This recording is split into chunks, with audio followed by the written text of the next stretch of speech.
Tuesday. One day closer to the weekend. And it's noon already. Welcome into the halftime show. Tyler Head, Bill Gunner, Captain Dave Adair. We'll get you through the next 3 hours. We will be politely interrupted at 1 o'clock by Shane Beamer, who will take to the podium and give us kind of the lowdown on what transpired in the off week. I'm going to go with, we will not get an injury report. He will refer us to the Wednesday night report. And we'll find out tomorrow night at 8 o'clock. And but I am interested to hear some things that he has to say and how he addresses his team as we get ready for a trip to Baton Rouge this weekend, the Death Valley. And it's a big game for LSU. Mm-hmm. It's a big game for South Carolina. We will start to really get into that and turn the page to that here after the press conference at 1 o'clock. But before then, we'll get into some things that we didn't discuss. Tyler and I didn't debate from yesterday, from the weekend. There was some news yesterday. I'd say some depressing news. I say depressing news, and we'll get into that. The South Carolina-Miami series canceled. Not a fan. Understand. There's a difference. Sure. I do totally understand, but I think we as fans lose on this. And no doubt you're going to replace that with FCS or G5 or whoever to fill that spot. But the thought of, and with the way Miami's playing right now, they very well could have walked in here as the defending national champions. That'd have been neat. Next year. It's obviously a big helmet game anyway with a huge brand like the U, and something to get excited about. And yeah, the value of your season ticket unfortunately does get diminished by losing that game, and obviously the possibility of going there in 2027 as well for the return trip. Again, I get it. I understand why it happened, but yeah, definitely a bummer that that game's not going. Those games, plural, are not going to be getting played now. Yeah, to be quite honest, the 2027 game lined up with my daughter's 18th birthday. Oh, man. I'm going to have to break it to her. We were about to spend number 18 down on South Beach and in Miami for her 18th. First, I guess we can still go, but we were going to do that and catch the football game. And now I guess number 18 will be spent elsewhere for her while South Carolina plays some kind of scrub opponent in 2027. Yeah, again, G5, FCS, somebody that, again, likely a team that you shouldn't have any problem beating, but not as fun as exciting from a fan standpoint compared to what we thought we were going to get. And there's obviously more games coming down the line that I imagine will be on the chopping block as well. But from an urgency standpoint, you obviously need to make a decision on what you're going to do with Miami. And unfortunately, that came down yesterday. And again, not surprised on either side, but bummer for fans. And we'll see. We'll talk again a lot more about this coming up this hour on the scheduling and what it looks like maybe moving forward. No word on future games against North Carolina State, and Virginia Tech, but we'll talk a little bit about that here as we go through. Last night, you tell me, and and I'm going to be transparent and honest here, because of my health and some things. I have watched more NFL this year than Tyler, probably the last 10 years combined. Mm-hmm. I mean, I have really, being a little more limited here the last several weeks, I have been in my recliner and I've watched a lot of NFL. Is the NFL having a banner season with games? Does it feel like it feels like I'm constantly watching a really good game on Sunday or Monday night? Yeah, I would say just about all the primetime games, maybe with the exception of when the Chiefs beat the Giants a couple weeks ago, have been pretty close or come down to the wire to some degree. And look, the NFL, the margins are so tight. Right. Most games end up being pretty competitive or come down to one score, something along those lines. But it does seem like this year in particular, a lot of these games have been very close, very exciting. Now, there were a lot of games in the early window on Sunday that weren't close and weren't exciting. So it doesn't make it a rule of thumb for everything necessarily, but it's been a pretty fun season so far. And I think you get this really good idea of parity so far this year when you look at some of what you perceive to be the best teams in the Chiefs and the Ravens, quite frankly, struggling out of the gate to where they're in a little bit of uncomfortable situations, 5 weeks into the year on what their playoff hopes and everything look like. And you have teams like the Jaguars last night. They're one of the early surprises of the season, being at 4-1 and kind of controlling the AFC South right now, right alongside, the Indianapolis Colts, who were another team that was a surprise to start the year. So a lot of good storylines through the first 5 weeks of the season for the NFL so far. I enjoyed it. I thought it was a great game last night. A lot of fun to watch. Had that going on one TV. Had the Dodgers and the Phillies. Phillies with an incredible rally in the ninth inning. Dodgers hold on for dear life. So my pick, they're my Blue Jays and my Dodgers, my World Series picks, still more than alive and well right now. Looking pretty good right now.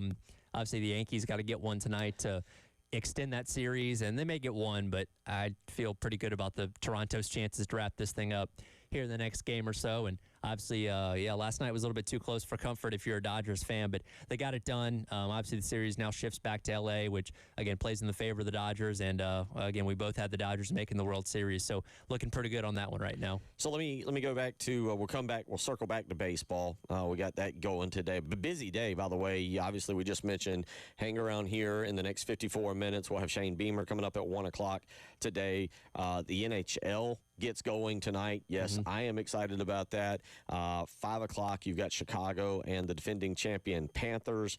8 o'clock tonight, Pittsburgh and the Rangers, and in the late game, Colorado and the Kings. But you got baseball today starting at 4:08. Seattle and Detroit, so you can kind of knock off work early and get home. And then tonight, you just mentioned it, in the Bronx, Toronto, and New York. And we'll circle back to all that. But I want to ask a question. Now, you're a Georgia fan. Yes. You're a Georgia guy. And an alumni. Okay. So you don't, let's do this, because last night I found myself in an interesting position. Okay. Watching that game, watching Trevor Lawrence. I started to root for Trevor Lawrence. I started to root for the Jags. For the first time? Truly for the first time. Okay. Truly. Now, I've always thought Trevor Lawrence was a great human being and so forth and so on, and I never wished him ill will. I would have preferred, I did find it funny that when he was drafted by the Jags, that it looked like he was going to an incredibly awful. I can't remember, did he get Urban for 1 year? He got Urban for 1 year. Urban was his first year, and a lot of people thought, man, this guy's a bust. Well, it turns out he had a terrible coach, and that didn't help. And then Doug Peterson came in and kind of saved him there for a little bit. And now, by the way, Liam Cohen. What a start. I like Liam Cohen, but he just needs to get better at Duval. Yeah. Okay. We're on a good run of dorky NFL coaches right now. We are. And Liam Cohen might be out in front of Mike McDaniel on that. But here's my question, because as I watched that game, I was a little torn. Yep. Can I, as a South Carolina guy, pull professionally for a guy for Clemson? Can you do that? Are you in fandom, or you don't have to hate him. You don't have to dislike him. Sure. But maybe you just ignore him. Maybe you pull it, you root against him. But last night, as the game was going on, it was his birthday and so forth and so on. And I found myself late in the game. There I was pulling for Trevor Lawrence and the Jags to pull that one out. And I thought, am I allowed to do this? I think there's a line. I don't think many people would support you going out and buying a Trevor Lawrence jersey. Okay, there's or a line. something along those lines, or entering into his fan club. But I think you can appreciate a really good player from your rival. And again, he was a really great player when he was in college. That obviously allowed him to be the number one pick. And he's had his ups and downs in the NFL so far. But nights like last night, he obviously played a really great game and ended up having a interesting winning touchdown at the very end, which I'm sure we'll get into. But I don't think there's a problem with rooting for rivals once they've gotten to the next level, when you can appreciate obviously what they did in college and what they're doing at the professional level. And if you're in a situation where you're cheering for the underdog of the game, being the Jaguars going up against the dynasty of the NFL right now in the Kansas City Chiefs, I don't think there's a problem with that. Some other people are probably going to disagree with you on that one, but I don't fault you for being in a situation where you said, you know what, I think I am cheering for this guy for once. What is wrong with you people? There's Dave on the other side, that if you've ever worn orange, then you're dead to him. Once you're tainted by orange, it's all over. Listen, I think it's a legit 803-404-6100. Now, what if one of those guys goes to your favorite team? Like, what if you're, a Panthers fan and you got a Clemson player or something like that? Well, I'll never be a Panthers fan, but it's a good decision on your part. It's a good job. But no, even then. You got to go wait for the trade. We're going to trade this guy. You got to wait for the trade. Even if he's great? Even if he's great. Okay. Listen, these are rules of fandom that we have to decide. You're not wrong in thinking either way. I need a little bit of help here. Last night, and a texter weighs in and says, against Kansas City? Yes. I pulled for Trevor too. Okay. Now that's the other element of it. Is like, but we get sick of dominance, right? We appreciate dominance in the early stages. Wow, look what Kansas City's doing. But when they go to 3 straight Super Bowls, when they won multiple ones, a lot of people are like, all right, I'm sick of these guys. Let's see somebody beat them. So you get in a situation where it's like, okay, wow, the Jaguars might be able to put Kansas City in a tougher spot to make the playoffs by winning this game. I'm rooting for them. So from the sake of hating what the Chiefs are doing more than you hate Trevor Lawrence, I could see it. See, that's the thing. I don't think I hate the Chiefs. I do the Chiefs. I do. I actually enjoy them. I like Andy Reid. I really don't have a problem with Patrick Mahomes. I'm not caught up in the Kelsey Swift stuff. I know. By the way, 0-1 since the album dropped. Well, for whatever that's worth. Yeah, that's a rough start there. I'm not, but I enjoy the Chiefs. But last night, number one, it was a good game. I actually could pull for both teams. Sure. I could pull for both teams. But yeah, I found it. And then I wondered, am I violating? Am I a bad South Carolina fan for pulling for? Now, here's the difference. I'm not really pulling for Etienne though. Okay. I'm not. There's another Clemson guy. I'm pulling for Trevor Lawrence. You're like, all right, I want ETN to get tackled for -2 yards on first down, and then Trevor to throw for 14 on second down. I think that's the way I was feeling about Fair. it. Yeah. Well, and I feel like because there's a difference between rooting for an individual player and rooting for a team. Like, if you're rooting for an individual player, it's like watching a guy on your fantasy team. Like, I want him to do well. I don't care what everybody else does. You can also just root for a team. Say, I'm hoping that the Jaguars win. That just happens to have a couple of key Clemson players on it. I will admit, last night, Jaguars started maybe to pull me in. Okay. I kind of like now, you said. You don't have an affiliation to an NFL team, right? No, the closest thing I've got is the Dolphins because when I was in like 5th grade or something, I went to a book fair, at your library at your school, and I bought a Dan Marino poster, and I had that up. And then we had a family relationship with Dave Wannstedt when he was I had an uncle who was friends with Dave Wannstedt. So a very loose Dolphins affiliation. As a matter of fact, at my house, I do have a Dan Marino signed from Dave Wannstedt, but a Dan Marino signed kind of like, I don't know, what 5x7 card, picture or whatever. But, I don't have one. Okay. And so a lot of times I end up rooting again. I have some teams I don't like. Sure. But yeah, you're kind of you're a fluid fan, much like Preston. Like he does his. Hey, did he ever decide on a team? He's a Falcons fan this year. He you know what? I'm not going to go down that path with him because he bailed on his dude. He did. He bailed on his dude. Which it might have been the right choice this year. Well, he's injured right now. J.J. McCarthy for this one. But yeah, you have the ability to attach your fandom to one team for a year, a couple of teams during the year. You could just root for good games every single time, which maybe that's what you're doing. I've had a blast. You had a situation to do that last night, and it ended up being a really good game. 803-404-6100. Several of y'all weighing in. KT from Lexington. Depends on the personality of the player. Okay. Another texter, Logan goes. Logan says, I'm a Ravens fan and find myself pulling for Nate Wiggins, Trenton Simpson, and DeAndre Hopkins. The personality of the player, like if Trevor Lawrence, got caught peeing on the Gamecock logo at midfield, I feel like you feel differently about him and maybe tougher to root for him. But like he never did anything egregious outside of just playing for Clemson, right? Okay. Like he seems like a good dude, good person, no off the field issues. Like he's not a hard guy to root for. Okay. Yep. All right. Jacob weighs in. He says he finds himself pulling for Brent Venables at Oklahoma. Even though I hated him while he was at Clemson, I respect him as a defensive coach. Great defensive mind. LT says, I don't think so. I can remember watching Rod Gardner get called for about 4 offensive pass interferences a year at Washington and almost swore off Pro Bowl. So you got that too.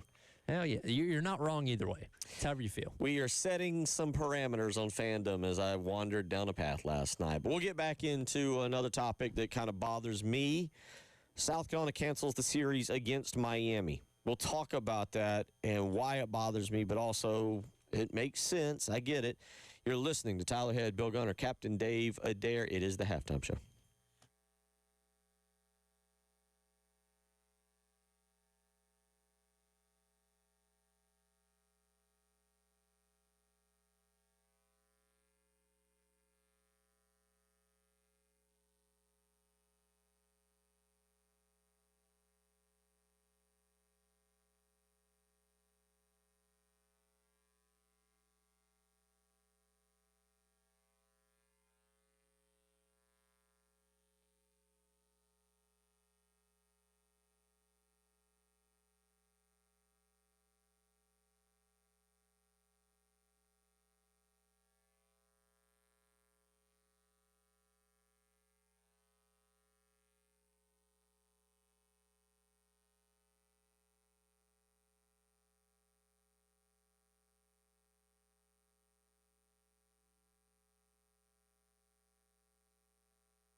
Troy weighs in on our text line. Rod Gardner? Really? It's been 25 years. Get over it. No, Troy. And Troy's a Clemson fan. I'm looking at previous texts. He's a Clemson fan. And no, Troy, that's a push-off that we'll never get over. That is a push-off that we will never get over. 803-404-6100 is how you can weigh in if you want to do so. So yesterday, this was expected, Tyler. I mean, this wasn't. I wouldn't say this was a shocking news development or anything, but with the SEC going to 9 games, I thought there was an outside chance. I'll just say less than 20% that they kept this game because it was so close. Yeah. Because it was so close, and I thought maybe South Carolina would keep it, but it was expected that South Carolina and Miami would cancel the series. All right, let me start with this.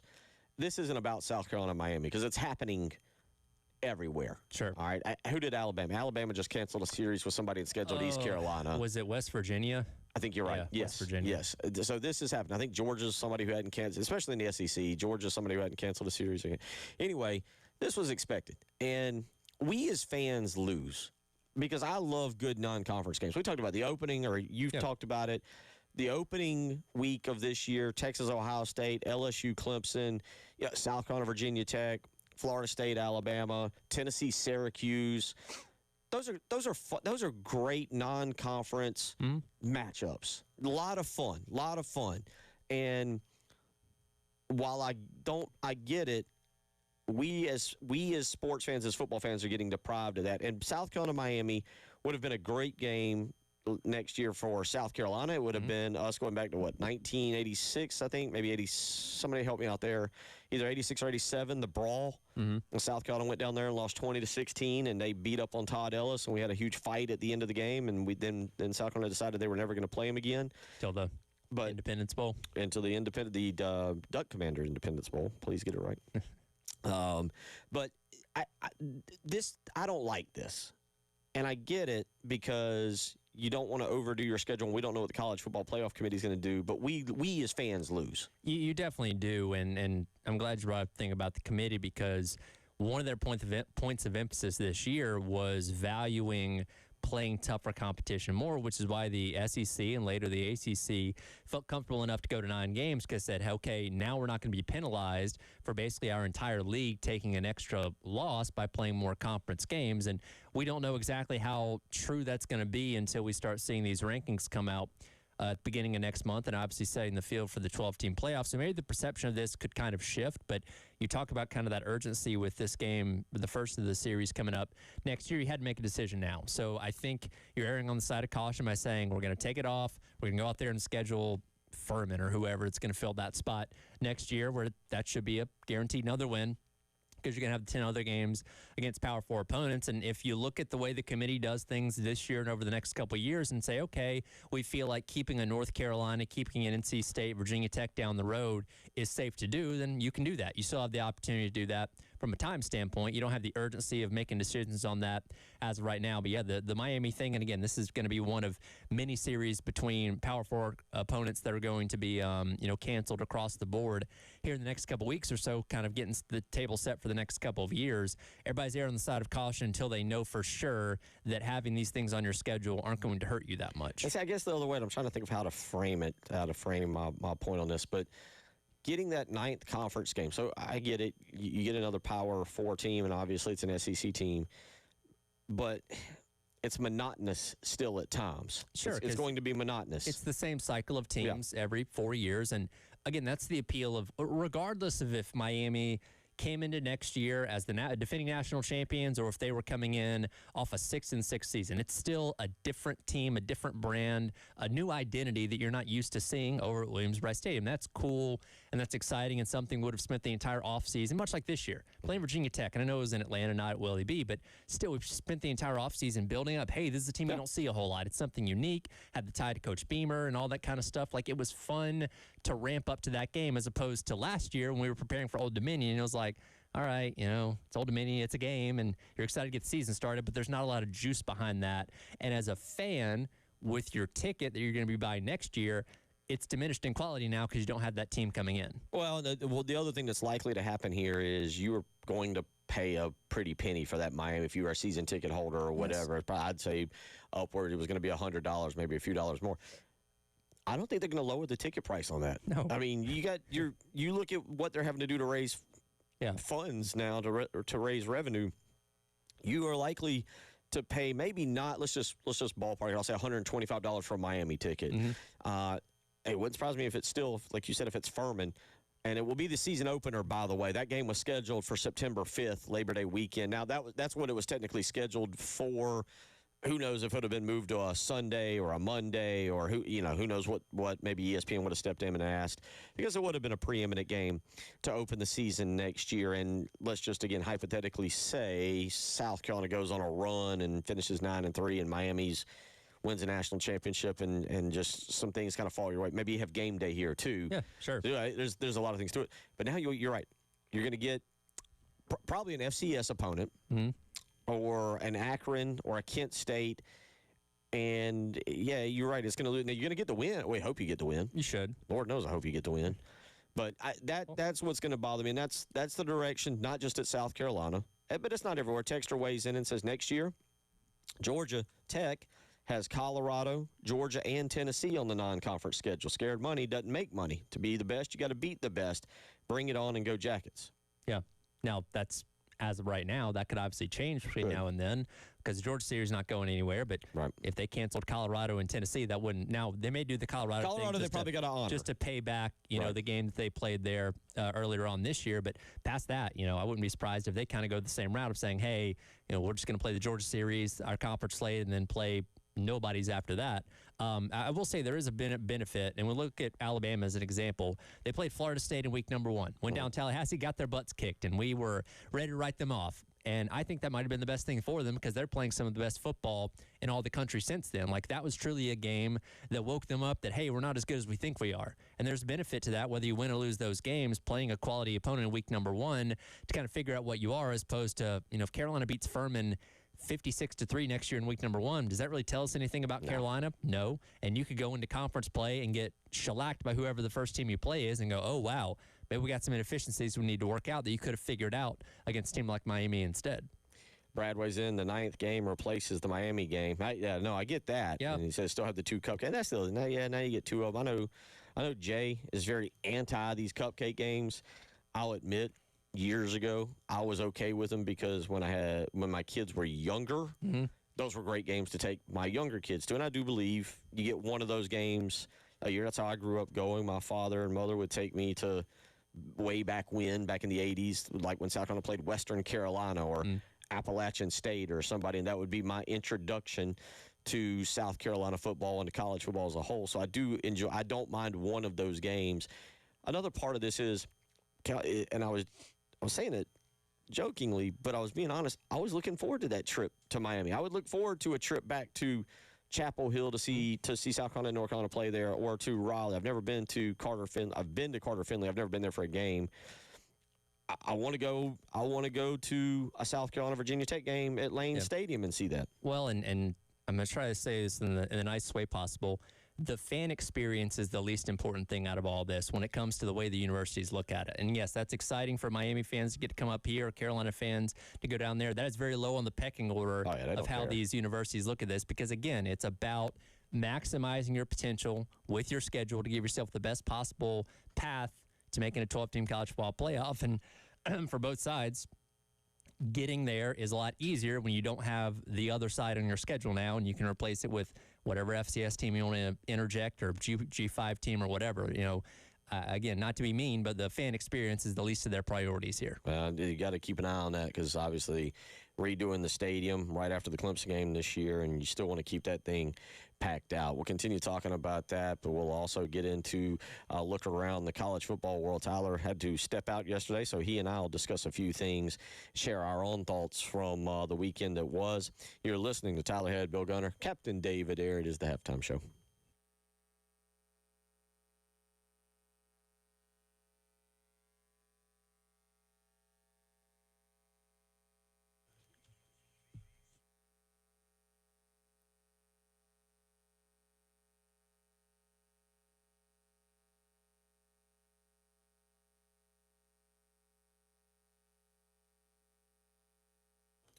Bill Gunner for the Mortgage Guru, Jacob Crowder, and First Palmetto Bank. Here we are in the month of October, and you might be looking ahead to 2026 and thinking about things you want to do with your home.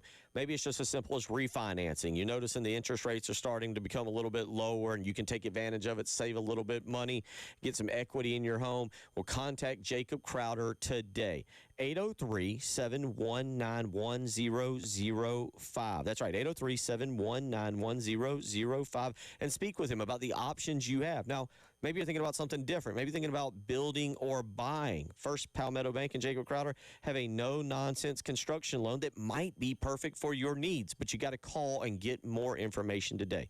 803-719-1005. You can also email him, the letter J, Crowder, at firstpalmetto.com. Give the Mortgage Guru, Jacob Crowder, a call today and tell him Bill Gunner sent you.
Oh, my.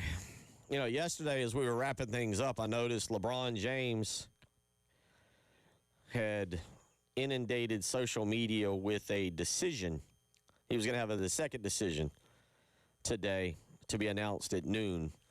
And apparently, number one, LeBron James, because of putting this out and doing it the way he did. Now, I personally don't mind LeBron. I don't mind him. I think he's corny and cheesy, but I give him a lot of credit for, in this day and age, not being involved in a wild controversy Right.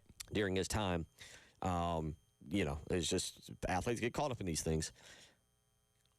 But he helped raise Lakers ticket prices. People thought that he was about to announce basically a farewell tour, and Lakers ticket prices in the last 24 hours kind of skyrocketed. They have. Now, when I first saw this clip get put out there, which is, if you haven't seen it, him sitting down, I don't know who the other person is, but him sitting down in a gym to make some kind of announcement for the second decision, you immediately think, oh my God, he's going to announce his retirement, which is why those ticket prices shot up. And that was my initial thought when I saw this. But as time passed a little bit and I saw a lot of other people point this out, it's like, man, this is going to end up being an ad.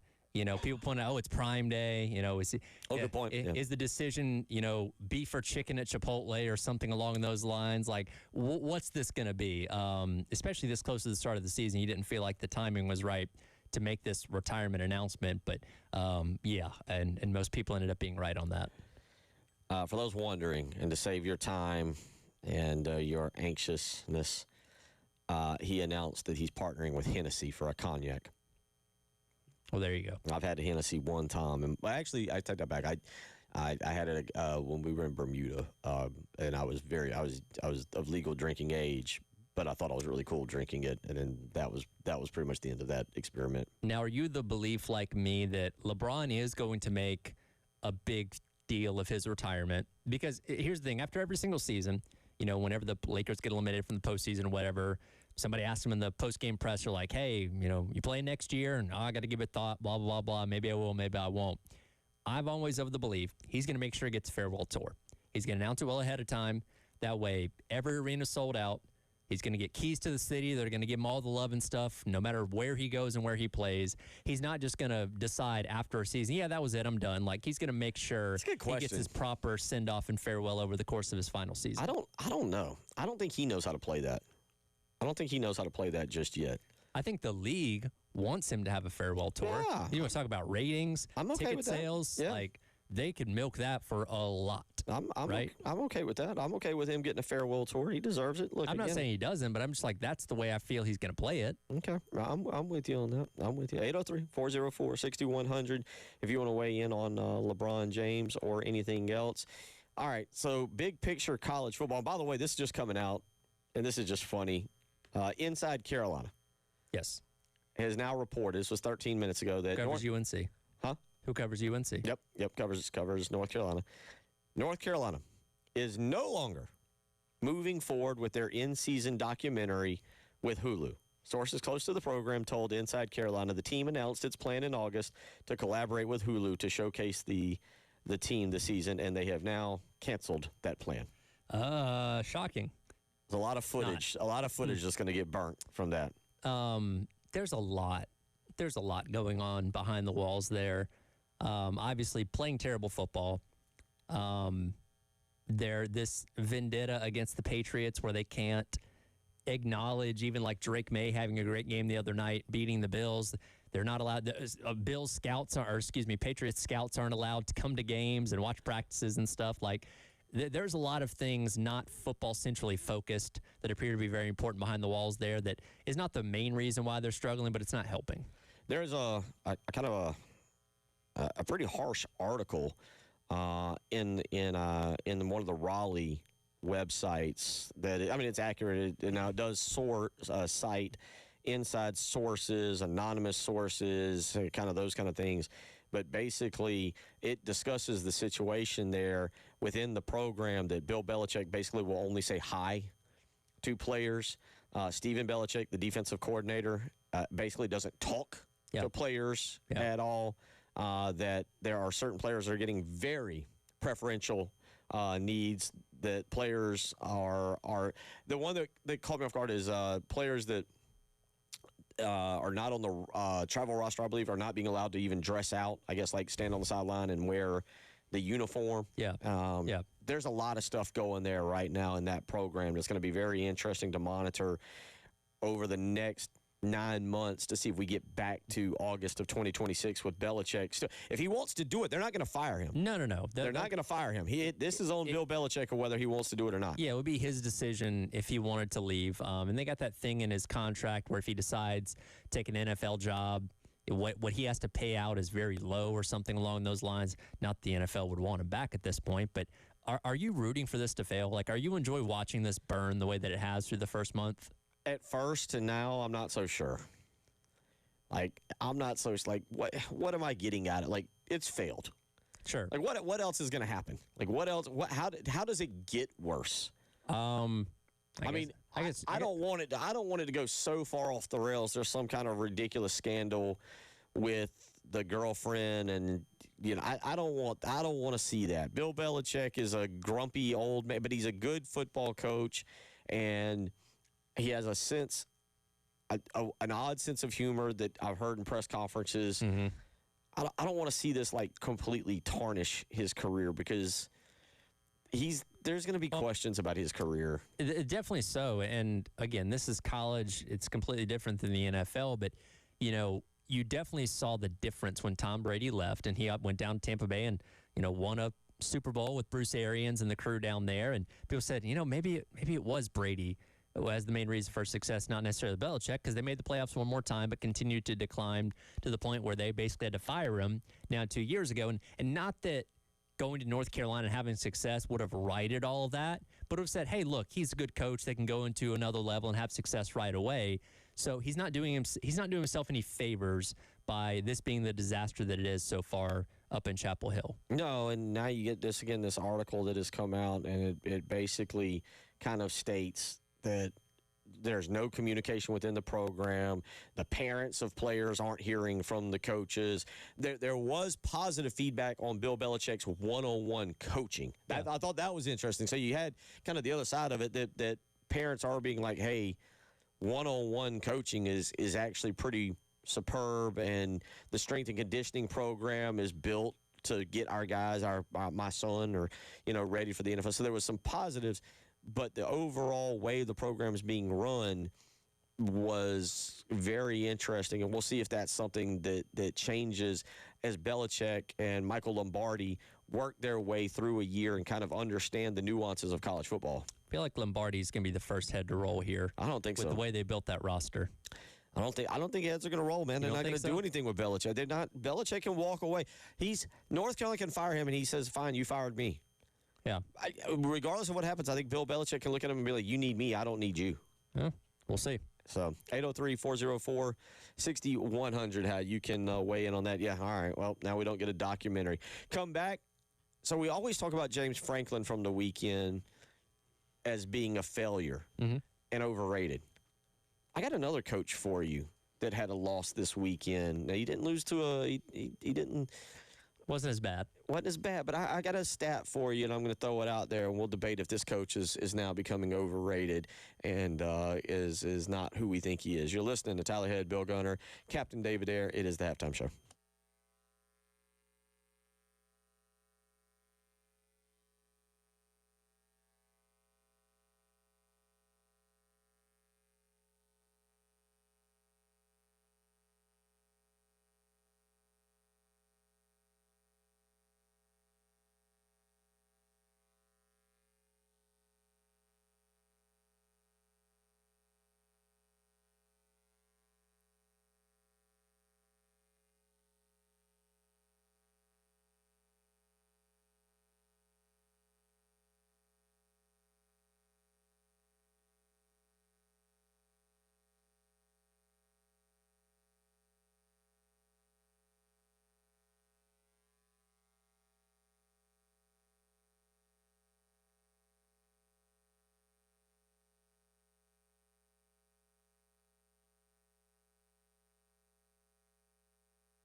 Coming up in about 10 minutes, 12 minutes. Set your watches and time accordingly. It'll be Shane Beamer addressing everyone today from over at the Athletics Complex as South Carolina gets ready for LSU. We do not expect to hear anything injury-wise. Now, Judge Collier is expected back this week. That'll be good. The guy that I talked about yesterday when Tyler was out, Gabriel Brownlow-Dendy, is the guy that I'm probably the most interested in hearing or reading the injury report on Wednesday night at 8 o'clock. But don't expect that. But it will be interesting to hear Shane talk about if any, not like coaching changes, but any adjustments, changes, what kind of self-scouting did in the week off. Yeah, what you figured out and how you can hopefully fix some of the issues you've had when it comes to running the ball, your protection up front, those kind of things that are obviously going to be very key if you want to have a shot at, winning, especially these next 5 games, all against teams, ranked inside the top 11. So, interested to hear what he says, and hopefully that trend of Carolina teams playing better as you get later in the season continues. So we rip on James Franklin, not just us, pretty much everybody, the whole nation. He's a punching bag because he can't win the big game. He's not good at it. Right. His record's ridiculously bad. What, 2-21, 2-24 against top 10 teams? Yeah, it's somewhere around there now. I had that earlier and left it at the house. But anyway, he's bad. He's no good. He's very bad in those games. Now he can't even beat UCLA, and now we all wonder what's going on with him. I got another one for you.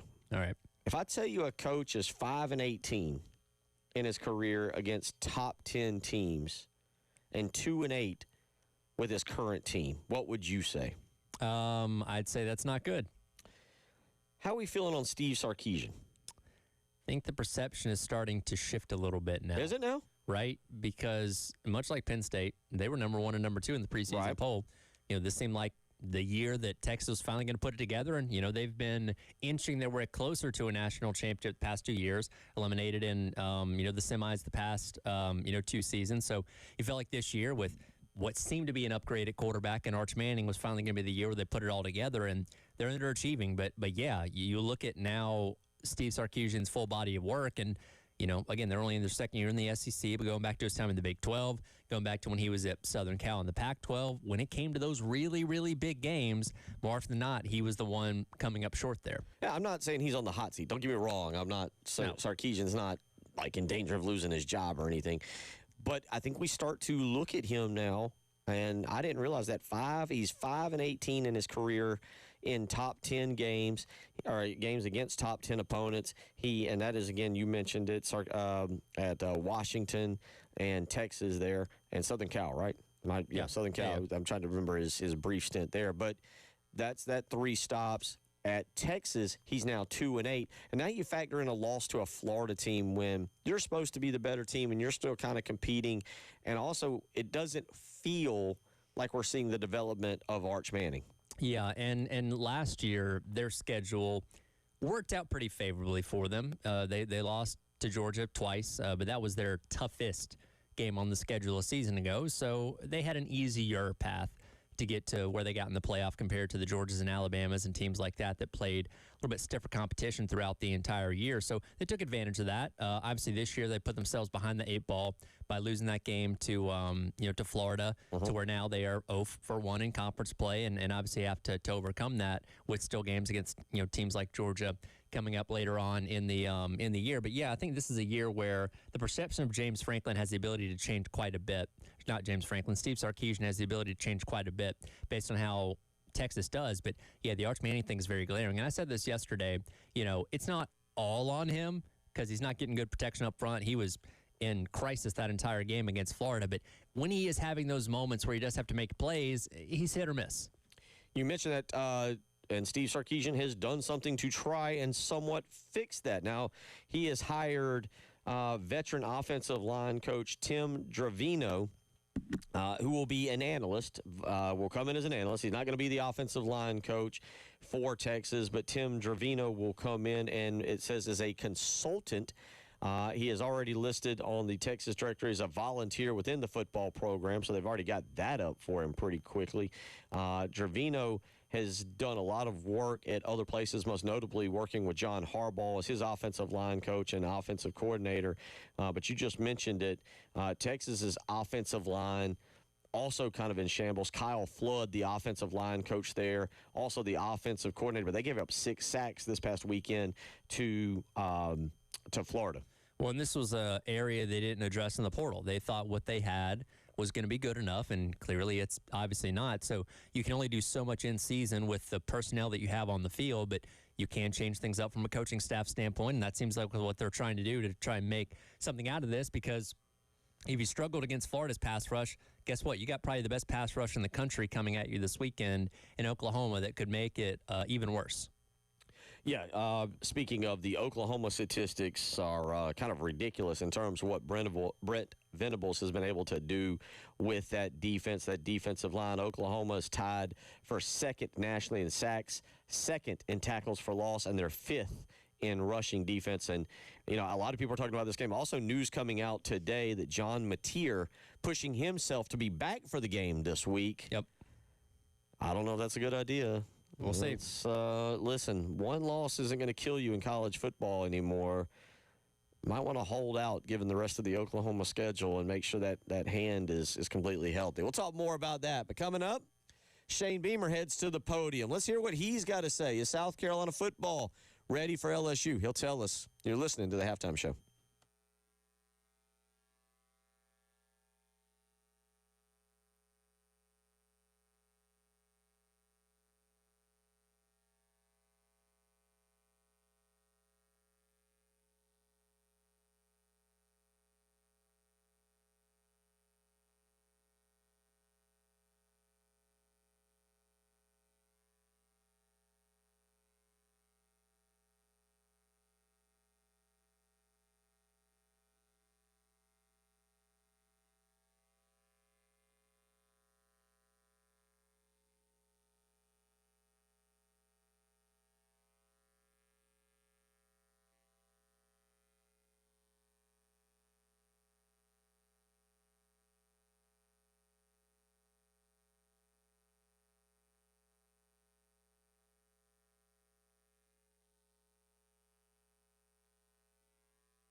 All right, welcome back in. It is the halftime show.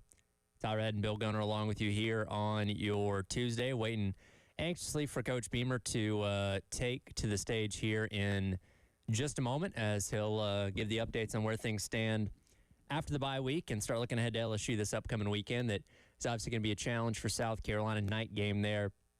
Kickoff at 7:45, pregame coverage starting Saturday afternoon with Gamecocks Game Day with myself and Terry Ford at 2:30. And then I just found this out this morning. I will be alongside with Preston and Jen doing the watch-along party, which you'll be able to watch on our YouTube channel at 107.5 The Game TV, as we'll be giving our live reactions and breakdowns of what's happening there at LSU, where hopefully Carolina can pick up the win and get this second half, not quite second half of the season, as they've only played 5 games so far, but the second leg of the season, so to speak, often started on the right foot as Carolina tries to get things back on track for what was not the strongest start of the season for them. And I believe Coach Beamer is ready to roll. So let's head out to the podium. Steve, I hope everyone did have a great bye week. We certainly did. Got some really good work in last week on the practice field. Like every college team, being able to balance self-scout, opponent scout for the next team, recovery, rest, all that. So we got a good combination of that. Gave our guys the weekend off. Coaches went out recruiting on Thursday and Friday, myself included. I was in 6 states on Thursday and Friday, and was able to get to a high school game on Friday night and got home about 1 a.m. and then gave everybody off Saturday. We needed it, first off day since August. It was good to lay around and just kind of be a football fan for a day. I know our players enjoyed that also, and then everybody got back in here on Sunday, back to work, and was eager to do that. The bye week came at a great time. We needed it from a mental and physical standpoint, and had a really good night on the practice field Sunday night, and then a really good practice this morning. Also got a big challenge this week. Excited to be going down to Baton Rouge. Ton of respect for Coach Kelly, one of the great coaches in college football, and has been for a long time, whether it be at Cincinnati or Notre Dame or now what he's doing at LSU. Got a really talented team in all 3 phases.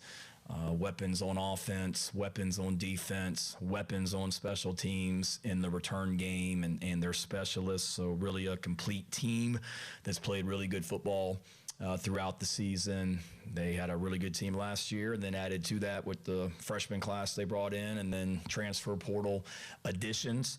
So really, really talented group, and it's what life in the SEC is. But our guys are excited to get down to Baton Rouge, one of the great venues in college football, on Saturday night. I know it'll be loud and electric and rocking in there, and we've got to prepare well this week in practice to be able to go perform well on Saturday night. But excited about the group we're taking down there, and looking forward to the challenge of going down there. Questions? Shane, in your opinion, what is a balanced offense? The ability to run and throw both when needed, meaning you can run the ball. Is it 50-50? No. Some weeks defenses are going to say we're going to put 9 guys up there, and you've got to be able to throw the ball and make plays, and you've got to be able to throw it. There's going to be teams that say we're going to rush 3 and drop 8, or play a too high structure with 2 deep safeties and dare you to run it, and you've got to be able to run it. So I think every week is different, David. It's not 50-50 to me. It's the ability to run when you need to run and throw when you need to throw.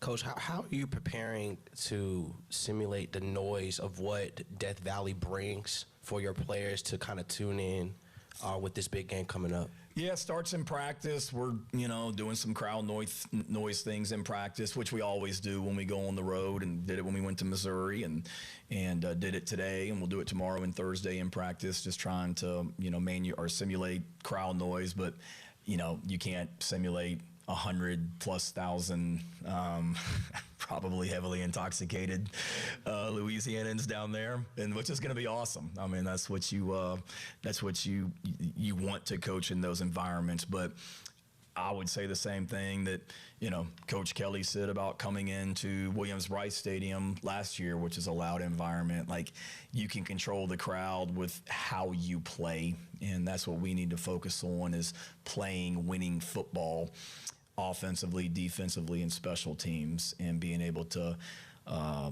minimize the impact of that crowd. But, this isn't going into some, 40,000 seat stadium. This is one of the great venues in all of college football. So we know it's going to be loud, and got to prepare that way during practice, and then play well on Saturday night. Hey, Coach.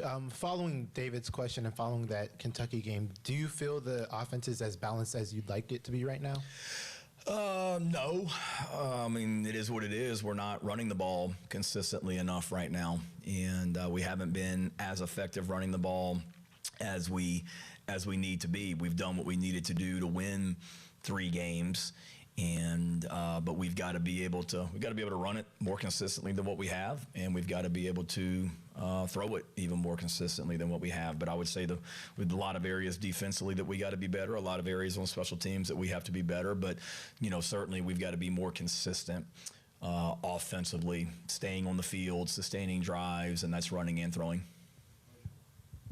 LSU's defense vastly improved so far in the early part of this season. A lot of that has to do with how Harold Perkins is kind of deployed in a different ways.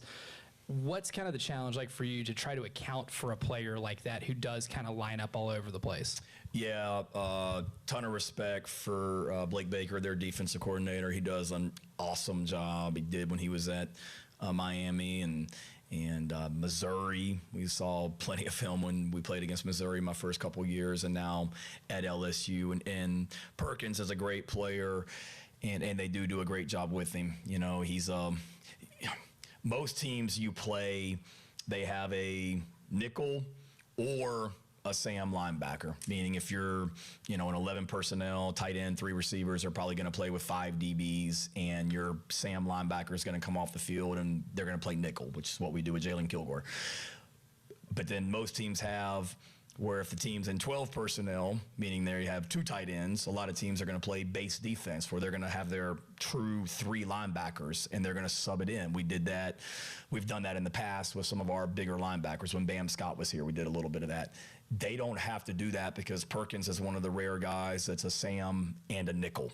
And he can match up against tight ends and stay on the field in base defense. He can match up with receivers and stay on the field and be their nickel. But then they've got a multitude of other personnel groupings that they can utilize out there. And then he's just a really good player. He can run, he can cover, and then he's just got a great knack for. They bring him on pressures a lot, and he's got a really nice knack for. He's just got great instincts and a knack for making plays in the backfield. But then you combine that with the tackles that return plus 88 that transferred from South Florida. He's a dude inside. The 2 ends that came in from Florida State and Florida, their issues. We know all about the Weeks brothers and the players that they are. And then, it's as good a secondary as there is in this league. So, yeah, they present a lot of problems, and he's a big part of that. You guys obviously saw Garrett Nussmeier last year. When you're watching him on tape from this year, it seemed like, the Florida game, he didn't complete as many passes usually. But have you seen any differences from him when you're preparing last year versus this year? No, he's an athlete. He's a competitor.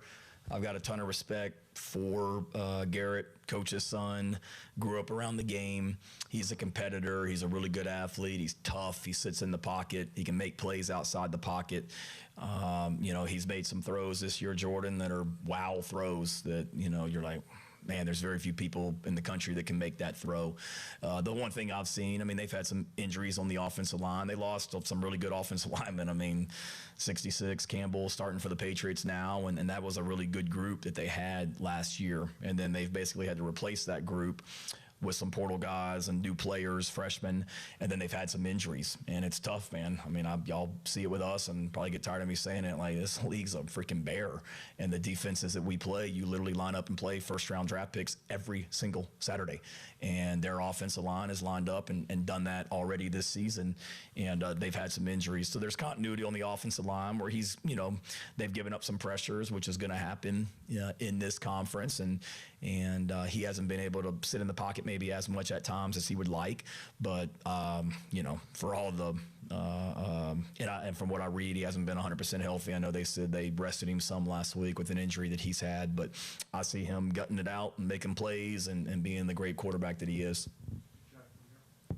Shane, kind of going back to the offense one more time here, just what do you feel like the overall identity of this offense is through 5 games? Like, how would you describe it in that way? Yeah, we're still developing as a team, Jack. Told our players, coaches, we're still developing. And, the brand and the identity that we play with, there were a lot of signs of that against Kentucky last Saturday night. And offensively, as I told you guys, to line up and run the ball 14 straight plays or 14 out of 15, that's a pretty strong freaking identity right there that we put on tape against Kentucky that we want to continue to put on tape. The ability to run the football and make explosives in the passing game. We've shown signs of that throughout the season with our big plays in the passing game, with our ability to finish the game like we did running the ball the other night offensively against Kentucky. We just haven't done it consistently enough. With defensive tackle being such a question mark coming into the season, how do you feel like those guys have performed this season? I guess particularly those first 3 guys who played most. Yeah, I feel like they've done a nice job. Really proud of Nick Barrett and the leader he's become and the plays that he's making on the field. He's really having a good year.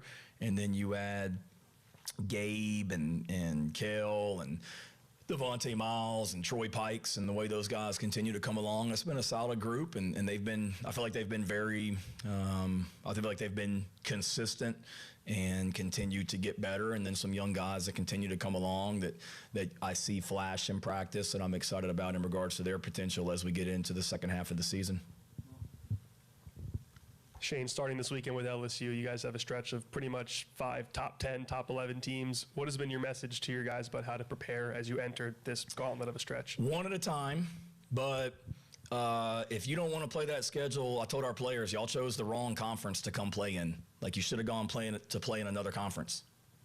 If you don't want to play that schedule, you chose the wrong school to come to. I mean, that's just life in this league. So don't tell me in recruiting and when we brought you in the portal that you want to compete and you want to play against the best in the SEC, now all of a sudden shy away from it and look at our schedule and say, oh, shoot, look who we got to play. Look who we get to play. And again, if you don't want to compete against the best, there's plenty of other conferences that they don't play ranked teams every single week.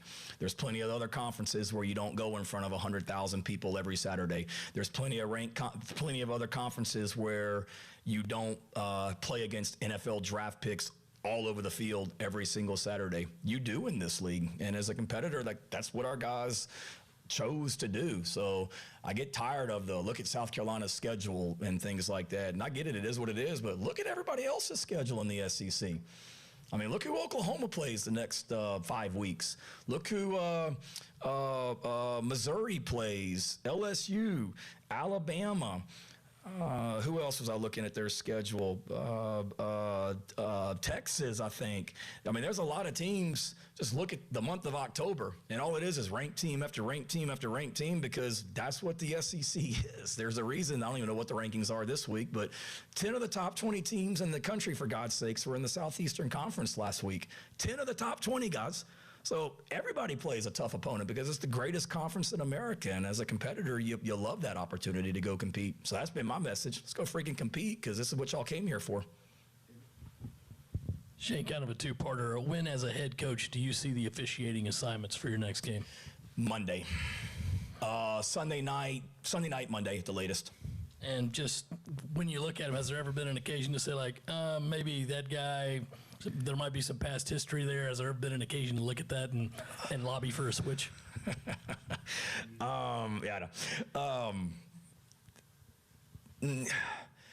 no. Now, I think my predecessor did that, because I've talked to the SEC head of officials a couple of times, and I think he may have had that conversation.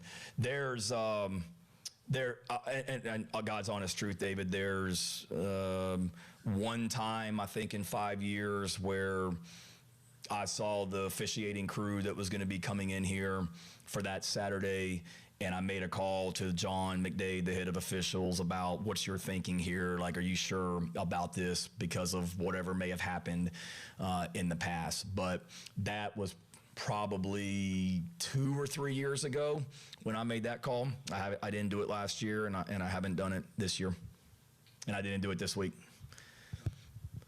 Which officiating? No, I'm just kidding.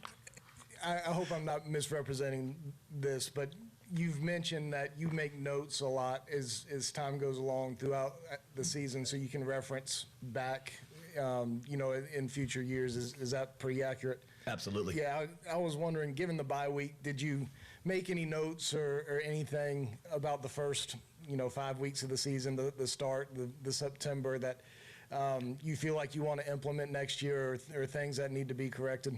Yeah, great question. I think you're always doing that. So yeah, to answer your question, I did, but I do that all the time, every year. I kind of break it. For me, it's, thoughts that I have as a head coach that I always want to look back at, where my mind was at or what I was thinking, observations that I have. And then it's also, for this week, LSU and all the notes from that. And so I can be able to look back at LSU thoughts, but for sure, always doing that. And certainly there's some things that, I like what we do in the month of August, and I like how we practice and how we prepare. But the fact of the matter is, we weren't consistent enough early this season and had way too many self-inflicted mistakes. And hopefully we've corrected that, and we'll continue to be better. But I think you're always looking at how to be better from year to year. And those are conversations that I'm having with the people in this building also in regards to how to be better. But yeah, plenty of that during the off week, and plenty of that even before that also. But at the same time, there's a lot of good too. But I think for me, John, it's more looking at it, okay, we, had a lot of young players, and you're always going to have a lot of young players and freshmen that you're relying on. How do you implement them into things even better? And how can we, get off to a better start where we're scoring more points earlier in the season than what we did, this season and even last season too, in so many ways. So you're always trying to find ways to be better, and plenty of time over the off week to think about that and LSU, but more LSU because that's what's right in front of us. Kind of goes right into my next question. Outside of the season opener, you guys have had to dig yourself out of a hole in each of the past 4 games. Going on the road to an environment like LSU, how important is it going to be to start hot in this game? Yeah, you don't want to dig yourself out of a hole. Now, they did it last year when they came in here. They dug themselves out of, 17-0, I think, and then they dug themselves out of a hole going into the fourth quarter when they had taken the lead, and then we came back and took it again going into the fourth. So they did it. It's not going to be easy. It's going to be a 60-minute game on Saturday night, and they're going to make plays. We're going to make plays. There's going to be momentum shifts and adversity that we face, and key for us is just going to be to continue to just play and get better as the game goes. But, certainly when you go on the road and when you're going into a hostile environment like we are on Saturday night, you want to get off to a good start and not allow that crowd to get even more into it because of how successful, LSU is playing. Going back to Kentucky with the missed tackles and the penalties, those were obviously down for you guys. What do you feel like you guys as a coaching staff did well to really drill it into the players' minds of like, hey, we can't have this many missed tackles or penalties, and how do you make sure it becomes sustainable to have those numbers be lower? Yeah, 2 kind of negative questions in a row, Jack. I'm going to bring up your Buffalo Bills and their performance the other night also if we keep going down that track. So, tough one.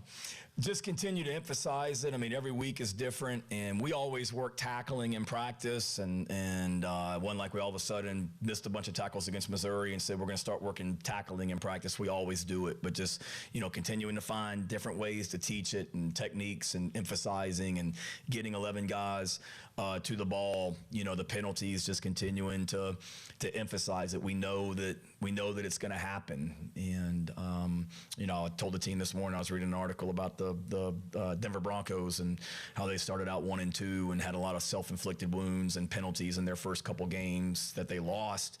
And it was a quote by Cortland Sutton, the receiver, where he was just talking about they knew they were, playing, they were better than what they were performing, and they were having way too many self-inflicted mistakes, and they had to look at themselves and hold each other accountable. And it's kind of the same thing here. We had to look at ourselves and hold each other accountable, and we were better against Kentucky. We've got to be even better on Saturday night, because frankly, I know, there's certain penalties from last year's game that people talk about, but I said it to you guys in the post-game press conference after last year's game. We had 14 penalties in this game last year, and now were some of them penalties? No, but we had 14, and self-inflicted things that hurt ourselves, whether it be that were pre-snap, not being aligned the right way, and some of the stuff that has popped up this year. So we've got to play a clean game on Saturday night. So to go back to answer your question, just emphasizing it even in practice and continuing to just, hone in on it and tweaking some things that we did to hold guys accountable when it happens, and just continuing to try and coach and be better. I remember mid-season last year, you were still talking about that you would watch the LSU game from last year, and it seemed like it took a toll on you for at least a couple weeks.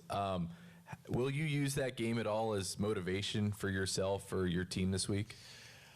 No, I didn't. We obviously introduced LSU last week. We had a team meeting in practice on Sunday. We had a team meeting in practice today. I haven't brought it up. For me, it's more, we didn't do the things in that game last year. We didn't do enough things to win the football game. When you look at, y'all have heard me talk about our plan to win and our plan to win. We didn't do enough of those last season. We ran the ball effectively, but that was helped by, I think a 75-yard touchdown run that Lenoris had, and then Rocket had a couple long ones. But we didn't do enough things to win the game. So for me, I don't think I need to bring it up. There's enough guys on our team that were here that remember last year. But again, that has nothing in so many ways to do with this year's team, because there's so many new faces. I remember it, and for me, it's more give LSU credit. Came into a hostile environment, went down 17-0 on the road, gave up a block punt for a touchdown, and found the way to come back and win the game in the fourth quarter. It was a great college football game that we didn't make enough plays in to win it, and my focus this week is just continuing to find ways to help us make more plays this week and play more winning football than what we did last season.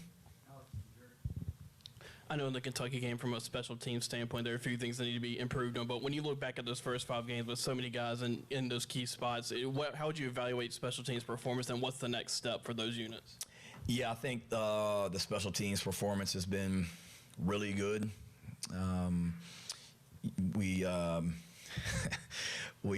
Max won't mind me saying this. In our team meeting the Friday night before the Kentucky game, I was talking to the team about our team and how a lot of the things that we had question marks about going into the season, one of which was the specialists, they've done great, and they've answered that, and they've played their rear ends off, and I don't even worry about them anymore. And then the very next play was the opening kickoff for the Kentucky game. We kicked it out of bounds. I'm like, well, there's the ultimate, kicking the you-know-what. But Max has done a nice job kicking off as a true freshman. William, I think, continues to get better as a kicker. Mason has done a really nice job punting and throwing like he did the other night against Kentucky. We knew we needed to get better in the return game going back to last year, kickoff return and punt return, and we've done that with Nick and Vicari and even Jaquel Holman back there. So we've improved in the return game. I like our coverage units, Mo Brown, the way that he's covering kicks, and a lot of these young players that keep coming along, Donovan Darden, and on and on and on. So I like that. I think the next step for us is just nobody's satisfied. We need to continue to build and continue to make plays. That'll be key on Saturday night because they've got some dangerous returners. And then also being able to just bring more of these young guys along, these young freshmen that we're playing. that have played in games that we're full speed ahead on from a playing standpoint. Michael Tyler and Donovan Darden, DeMarcus Leach, Kendall Daniels. There's a lot of guys like that keep coming along that we need to continue to make plays on special teams and help us. Anthony Addison to help us on special teams. Lulu's homesick, so phoning this in for her. But Brian Homesick or home sick? Like sick. Okay, I'm like, really? So yeah, you can give her credit or blame for this one. But Brian Kelly earlier spoke about Lenora Sellers and talked about how well he played last year. Obviously, wasn't able to play the full game. How excited are you to see Lenoris play this game, considering what he did last year against LSU? Yeah, I'm excited to see Lenoris play. First of all, I hope you feel better, Lulu. I'm excited to see Lenoris play every game. Certainly, I would have been really excited to see him play the second half of this game last year because he was doing some really good things in that game before he got hurt, and then would have loved to have seen him finish the LSU game and then be able to play against Akron and then be really dialed in when we played Ole Miss, but it didn't happen that way. But I know he's excited. It's not so much playing LSU because he didn't get to play the second half against them last year. They've got a lot of new players, and they're better on defense. I mean, that was a pretty good defense we played last year, and they've upgraded their personnel at all three levels of the defense, and they do a great job. I mean, nobody has scored a lot of points on them. I mean, Florida turned the ball over 5 times, and LSU still held them to, 20 points, I think, in that game. And that tells you that's a heck of a statement. And then, Ole Miss, I think it was the 48th play of the game before Ole Miss scored against them a couple weeks ago. So this is a really good defense, better than last year. But I'm excited anytime 16 takes the field for us, and this Saturday is no different.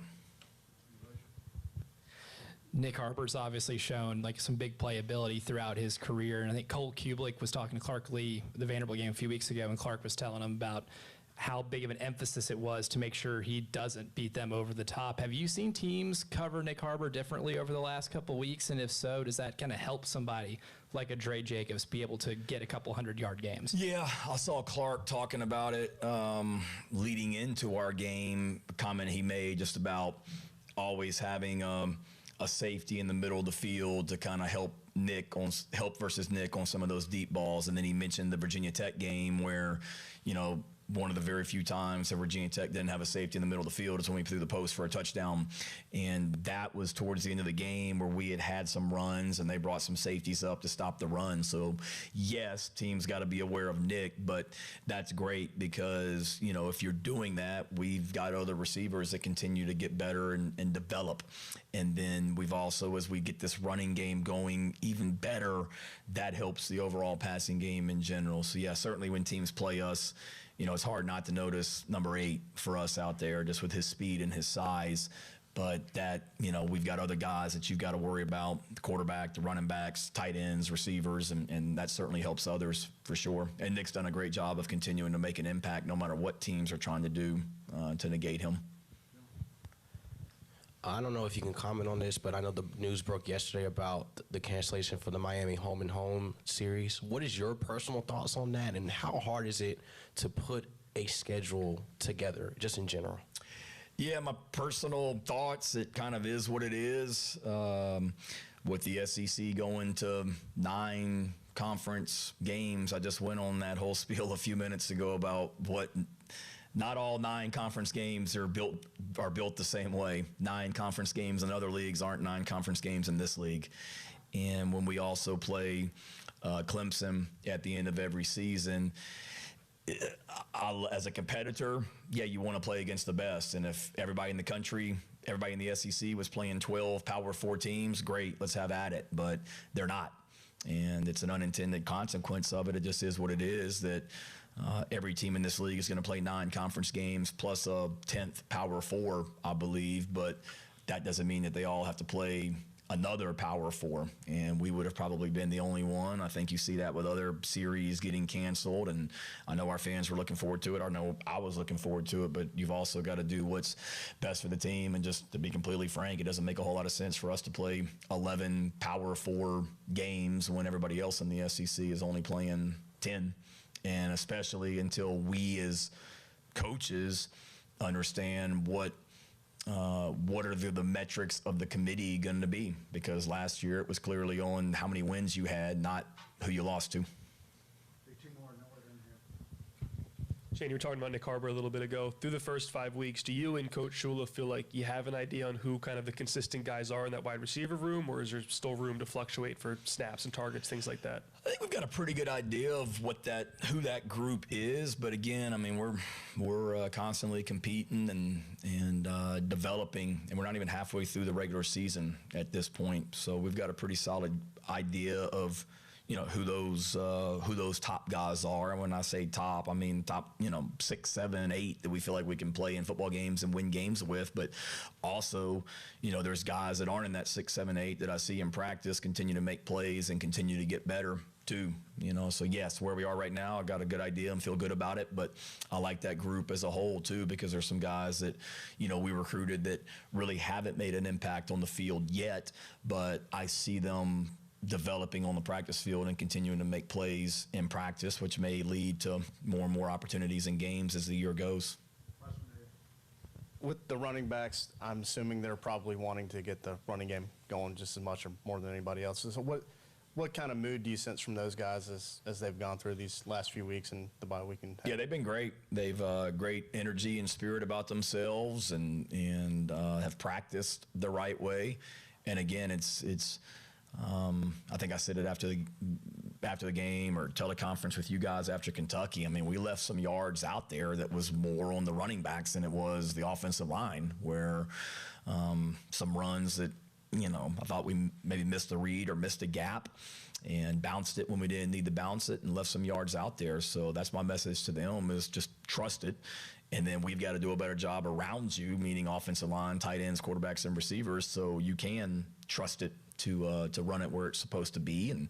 But I think their attitude's been awesome, and they see what's going on, and then we've been able to continue to get them involved in different ways, whether it be screens or two on the field at the same time, and then, like I said, the whole fourth quarter the other night against Kentucky was runs, and we've got to be able to continue to lean on that and continue to develop as an offense, running game and passing game as we go forward. Okay, see y'all Saturday. There you go, Coach Beamer's presser as he gets you set for LSU coming up this weekend. We'll hit a break, come back, and discuss what he discussed there as halftime show rolls along. Tyler Head, Bill Gunner, Captain Dave on your Tuesday on the Game.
1:37 on a Tuesday, Talking Tuesday. Shane Beamer addressing the local media there for about 30 minutes, Tyler Head, and yeah, about what I expected out of him. Nothing major, no news, nothing newsworthy out of that. Yeah, nobody even bothered to ask about the injury thing because he probably said the standard. You know, hey, tomorrow night, first availability report, refer to that. So not even worth asking there, but though we are intrigued to see, where guys stand as far as health, especially on the offensive line goes going into this weekend. But yeah, pretty much I think what we kind of expected, a lot of accountability for where the offense is at right now, particularly when it comes to balance. That's what David asked, right off the jump there to start things. So obviously wanting to continue to prove in that area, and obviously a lot of questions about Lenore Sellers and how big of an impact he's going to have not only in this game this weekend, but all these games going forward, as Beamer very passionately defended how tough the schedule is, but they knew that coming in, and everybody that signs up to play football at South Carolina in the SEC knows you're going to go through these kind of stretches, so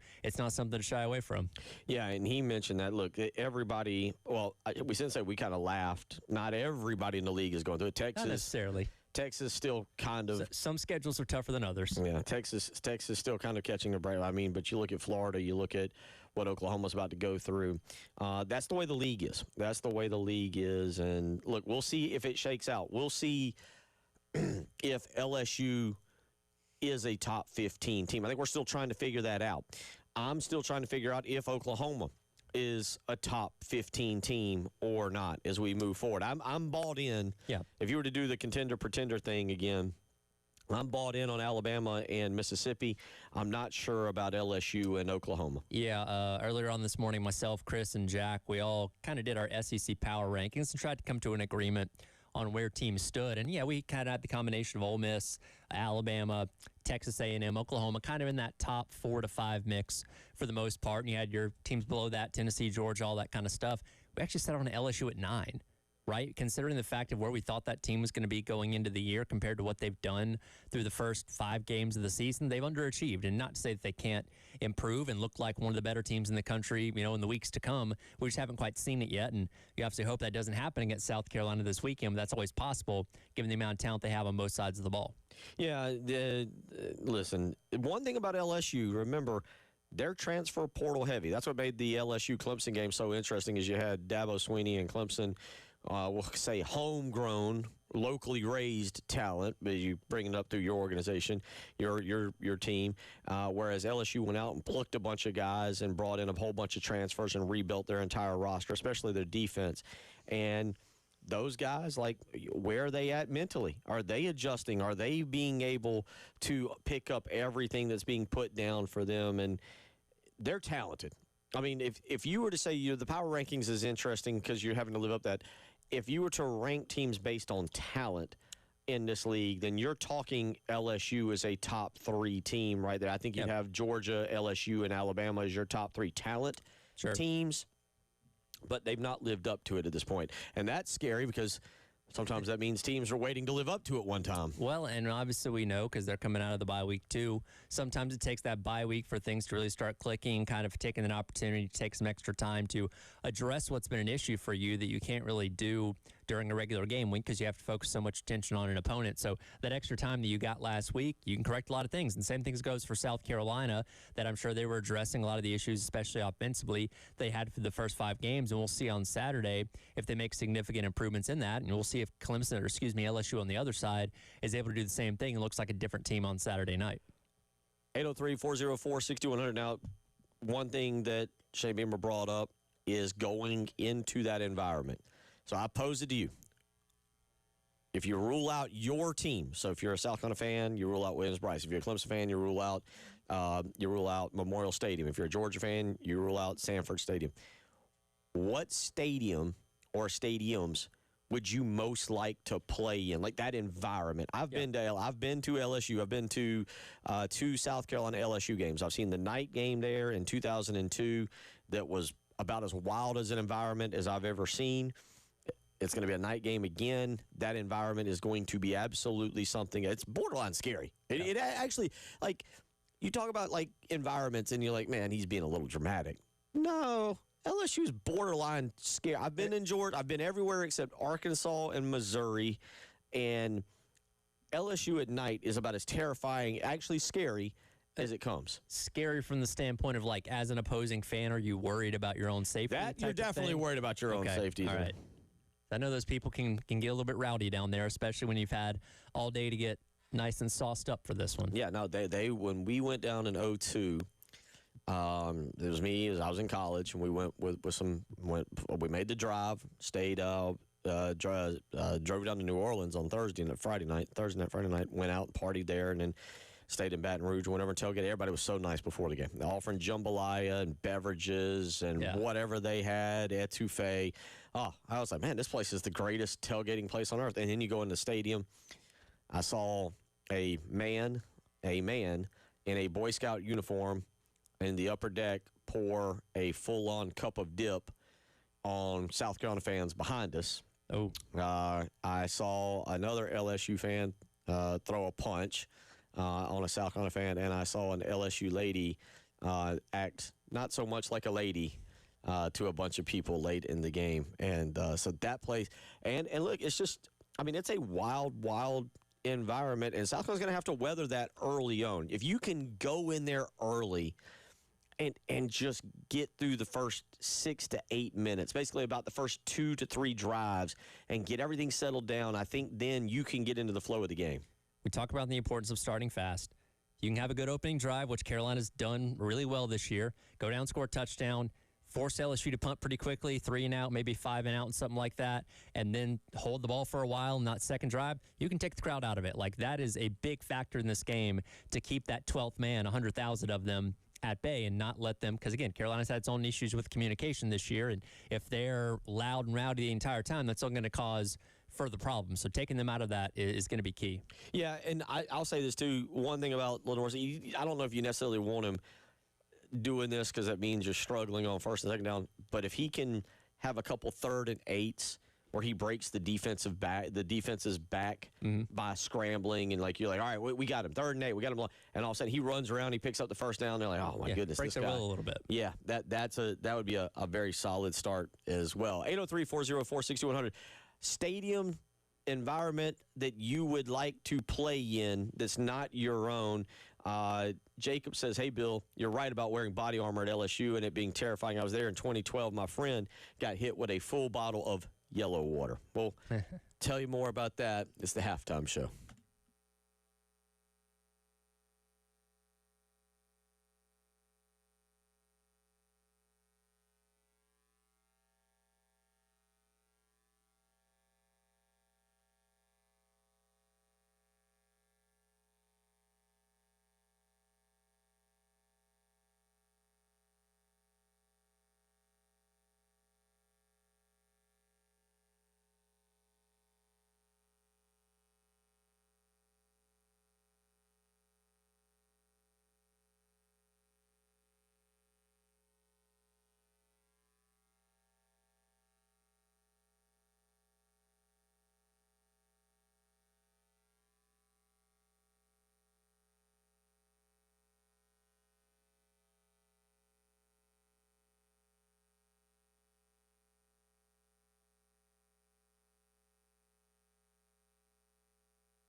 150 as we wrap up hour number 2, and in the next hour we'll recap a lot of what more of what Shane Beamer had to say and really turn the page to South Carolina and LSU for this coming weekend. I knew this and I didn't know this, and I don't know why I was shocked, because I should have. I know it. But South Carolina, all time in this series, 22-1. LSU's 22-1. South Carolina's 20-1 in this series. And as I mentioned yesterday, it was a rainy night on October 1st in 1994 when South Carolina took down LSU. LSU was wearing their purple jerseys that night, and there was a backwards pass. I think it was Jamie Bradford and I discussed this yesterday.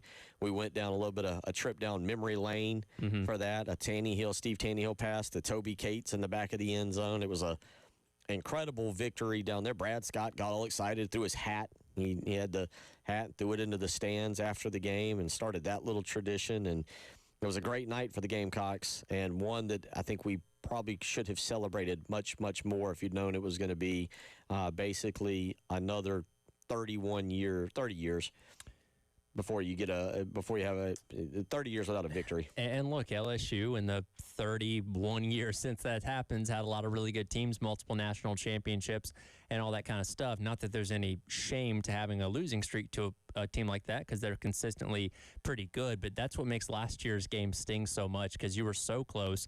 You obviously played the second half without Lenore Sellers. Controversial officiating certainly didn't help things out. You feel like this is a very beatable team. And going back to what we talked about a little bit earlier on, when we talk about what the standard for LSU was going into the year and them not living up to it, you feel like if you go out there and play your best game and they continue to play the way that they've been playing this year, then you really have an opportunity to go in there and steal one from them in Death Valley and get yourself back on track on where you obviously want to be in terms of pursuing goals for the year. So this doesn't seem like something that's 10,000 miles away that you're never going to be able to achieve. It's certainly there for the taking. You just got to go out there and not make some of the mistakes you made earlier on in the season. Yeah, they got to figure out how to effectively run the football and hold the football on Saturday night and not let that LSU's offense is potent. It can get going. It hasn't been. Sure. It hasn't been. But you feel like they're waiting for a game to really break out, and it doesn't need to be this game. Although I've kind of vouched for, I think this defense is coming along and is developing. I'll be interested to see the injury report. Judge Collier played some against Kentucky, so it wasn't many snaps. I don't have a snap count right in front of me, but he did play some, so you expect him to be back as a starter at the defensive back position and solidify that secondary. Yeah, and you felt like, considering the fact you're going up against a young quarterback in Cutter Bowley, you didn't really need him to win that game. You were fine in coverage the way that you did playing against Kentucky, but if nothing else, I got his feet wet a little bit, got him back into the rhythm, as he only played a handful of snaps against Virginia Tech too. So hopefully this week off has got him back to where he needs to be health-wise, because when you look at the potential of what this LSU offense can do through the air, you're definitely going to need him to be at his best coming up this weekend.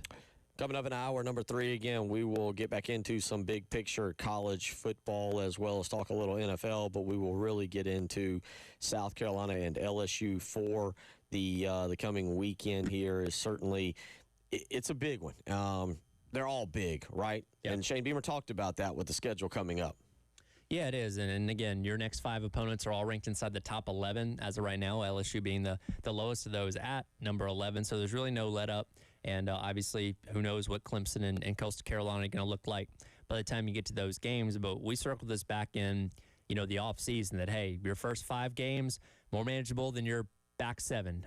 So, again, you didn't come out of the first 5 games as clean as you wanted to by having 2 losses as opposed to maybe just only having 1 or being undefeated. But technically speaking, all your goals are still in front of you. And, again, I go back to the belief that this team always gets better as the season goes along. And October's obviously been a mixed bag. But you go in there and win this game on Saturday night in Baton Rouge, then you certainly feel like you've got the opportunity to beat just about anybody that lays ahead of you in terms of making something out of this season that didn't get off to the best start.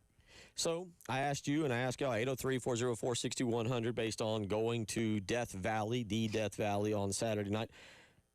You take away your team's stadium, what is the stadium you'd most like to play in that environment? I got to go in college football. it would definitely be Baton Rouge and play in Death Valley. That would be a lot of fun to go in there. And I also look at it from the standpoint, if I'm going to go in there and play, and I look at it as I'm the quarterback, go in and hush that crowd and be able to celebrate after the game. So I go Baton Rouge. You got a stadium that would stand out to you? To be different, because LSU would probably be at the top of my list, I'd go Michigan. Michigan. Again, 100,000 people, similar kind of vibes up there, and obviously a really great crowd. So, yeah, if you can take the crowd out of that, that's just as important up there as it is in Death Valley, too. Texter goes with Neyland Stadium at Knoxville at night. It's a good one. No question. Hunter follows you. Put me in the big house. There you go. 803-404-6100. You can weigh in on that. Hour 3 on the way.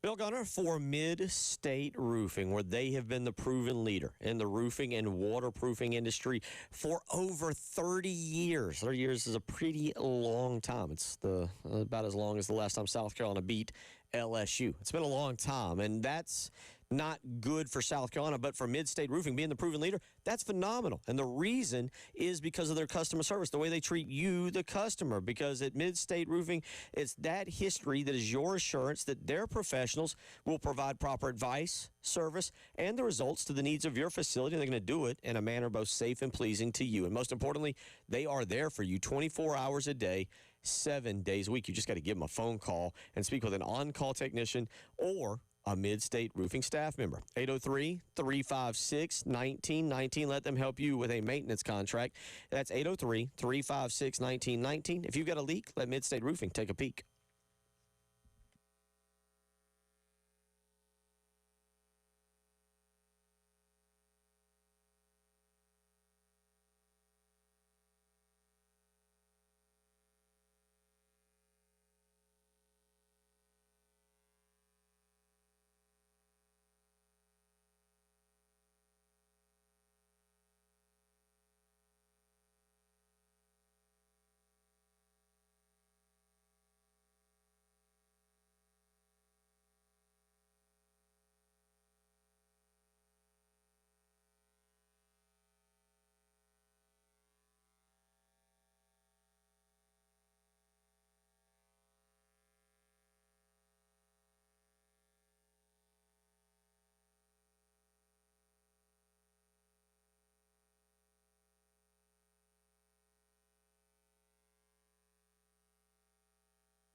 All right, let's do one more hour. How about one more hour on a Tuesday? Tyler Head, Bill Gunner, Captain David Dare.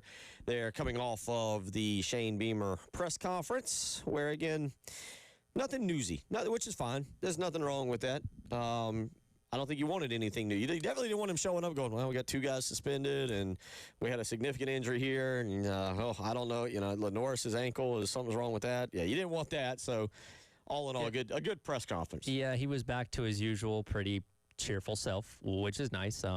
There's been some press conferences this year where he's not been that way on Tuesdays, considering some of the issues that they've had to start the season. So sounds like he's in a good headspace. Hopefully the team is, and again, they got the work cut out for them. But as he detailed, you don't shy away from this. This is what you come to South Carolina for. You sign up for these kind of challenges, and you take on one and deal with that, and then you go right onto the other, and it's going to be 5 straight games of dealing with this before you get your next breather before having the A&M, Clemson, and Coastal Carolina to close things out. Yeah, you do get the breather after.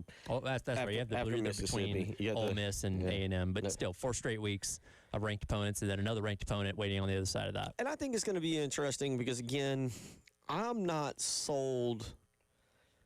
I think LSU's good. I think Oklahoma's good. I think they're top 20 football program. They may very well be top 10. LSU, again, is not just one of the most talented teams in the SEC. They're one of the most talented teams in the country. The talent level in that locker room is up there with pretty much just about everybody else. The question is, do they have the right coaching? Do they have the right mentality? Is the communication there? Are they getting through to the players?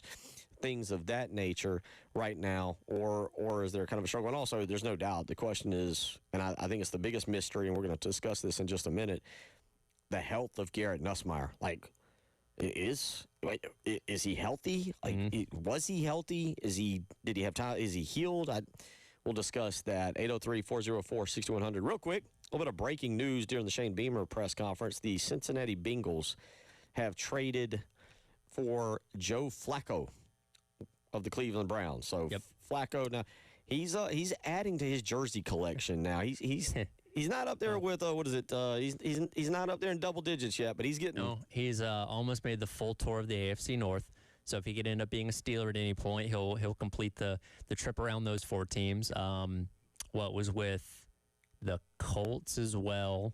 He's in a journeyman status. Yeah. Oh yeah. Because you're on your 4th team now, and look, Joe Flacco. I think it's more than 4. Is it more than 4?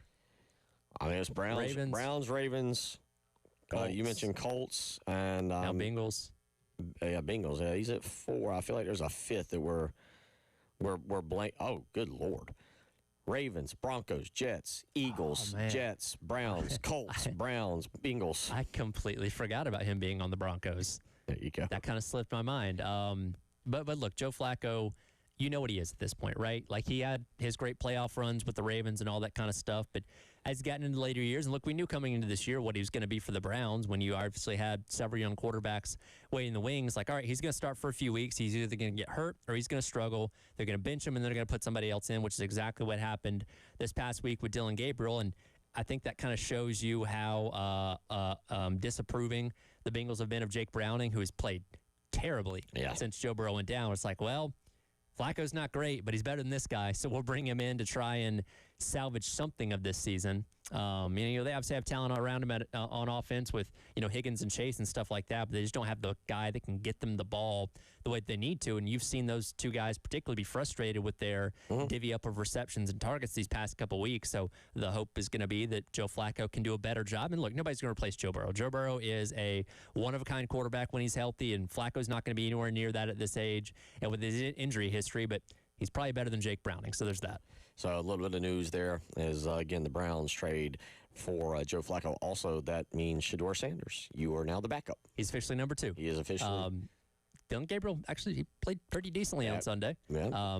Defense kind of let him down there at the end, but I didn't look at that and say, oh, God, he was awful.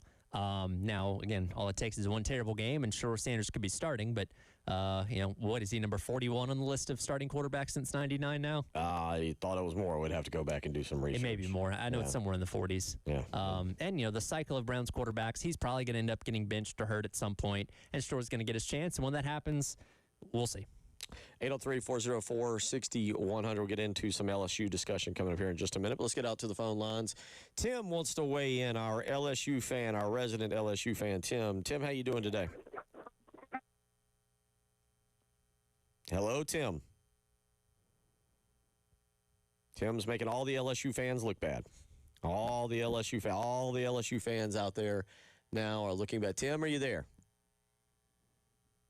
He was in a tunnel. Okay. All right. Yeah, LSU working a phone for an LSU fan is difficult. We will get Tim back connected there and get him on and get his thoughts and opinions. But what I keep bringing it up to you. I know LSU's talented. There's no question about that. I'm not even trying to deny their talent. Sure. And they've only got a loss, by the way. This is still a national championship caliber team. A loss to what could be argued as the best team in the country. And That's a good point. Ole Miss right now. Yeah. It's only about 5 points. Good point. But what do we know right now about LSU?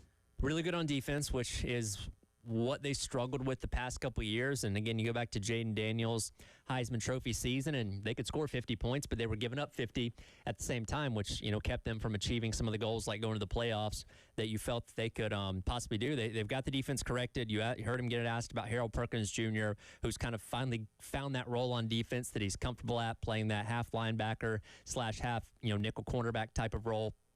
And he's doing that very, very well. So you know that they're going to be tough to score on, tough to move the ball on. It's the other side of the ball that is, again, underwhelming. And part of that is due to Nussmeier and the injury that he's dealing with. Going all the way back to the preseason, they're struggling to run the ball. Caden Durham's also been banged up, their offensive line. And look, they had 4 NFL guys on the offensive line a year ago. You knew there was going to be a little bit of a drop-off, but it's been a struggle so far this year, and we'll see what a bye week's done for them. I was looking up earlier. I know they had a new right tackle against Ole Miss, was played a whole lot better than the guy they had in there for the first 4 games. So maybe they're trying to mess around with the combinations there and see what fares better, going forward. But this is a team that has high upside potential on offense. They have not quite reached as of yet, but again, they are always capable of breaking into being that team that we thought they were at any time, and hopefully that isn't against South Carolina this weekend. Yeah, clearly you feel that they've got a breakout game in them somewhere along the line. You hope it's not on Saturday night. All right, let's give Tim one more chance here. All right, stand up for the LSU fans here and show us that the LSU fans know how to work a phone. How you doing this afternoon, Tim? Oh, hold on, Dave's got to connect him. Okay, all right, now we got him. All right, now Dave, let's go to Tim. Try this again. All right. There it is. Yeah. Y'all can hear me now. Yes, now sir. we got Go ahead. Yeah. Okay. All right. I'm an LSU fan. I met Bill several times. And I'm going to say this. This is your best. I think Carolina has the best chance to beat LSU this year at night on the road that I've seen in my lifetime. I think it's going to come down. I think it's going to be a close game. I think it's going to come down to special teams, and we all know what Shane Beamer does with special teams. I don't see how we beat Carolina with the team that Brian Kelly. We have the talent to do it, yes. The coaching, not so much. Let me ask you, Tim, since we're on the topic here, what is your thoughts of Brian Kelly now in year number 4, I guess? Obviously made the SEC championship his first year. Had teams capable of making the playoff, but hasn't quite been there. What's your take on the Kelly era so far? Okay, I've yet to meet an LSU fan that has anything really I'm not saying it's all negative. They just don't have the belief that he's going to get us where our fan base wants us to be at, playing for a national championship. I have yet to meet a fan, and I'm on a lot of different boards, read a lot of different comments. I have no faith in Brian Kelly. If Beaver was our coach, I would have faith in him. I mean, he's going to find a way. I mean, if you flip-flop the coaches, and I had Beaver and y'all had Kelly, which I'm open for, with the talent we have, I mean, we're definitely in the playoffs, in my opinion.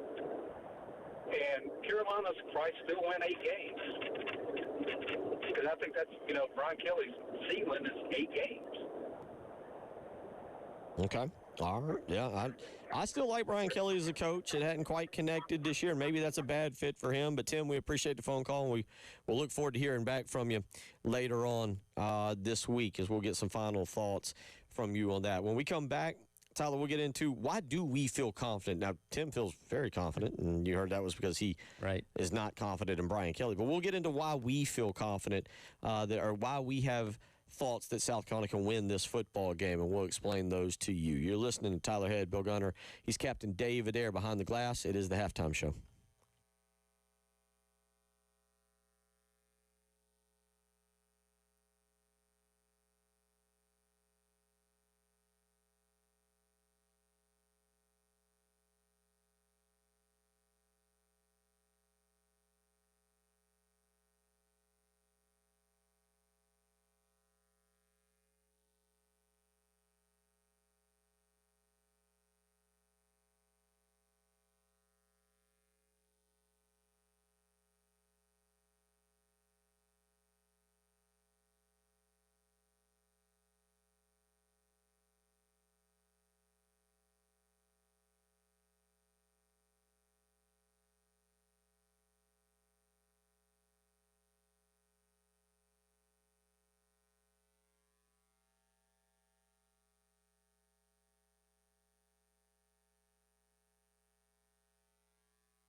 Reminder, Saturday night, we got the Lawyer Lisa special teams contest. If the Gamecocks score a special teams touchdown, you could win $400. That's what's in the pot right now. Go to 1075thegame.com and get registered today so that you could potentially win the pot if the Gamecocks score a special teams touchdown, which it seems more likely that they're scoring all kinds of ways this year.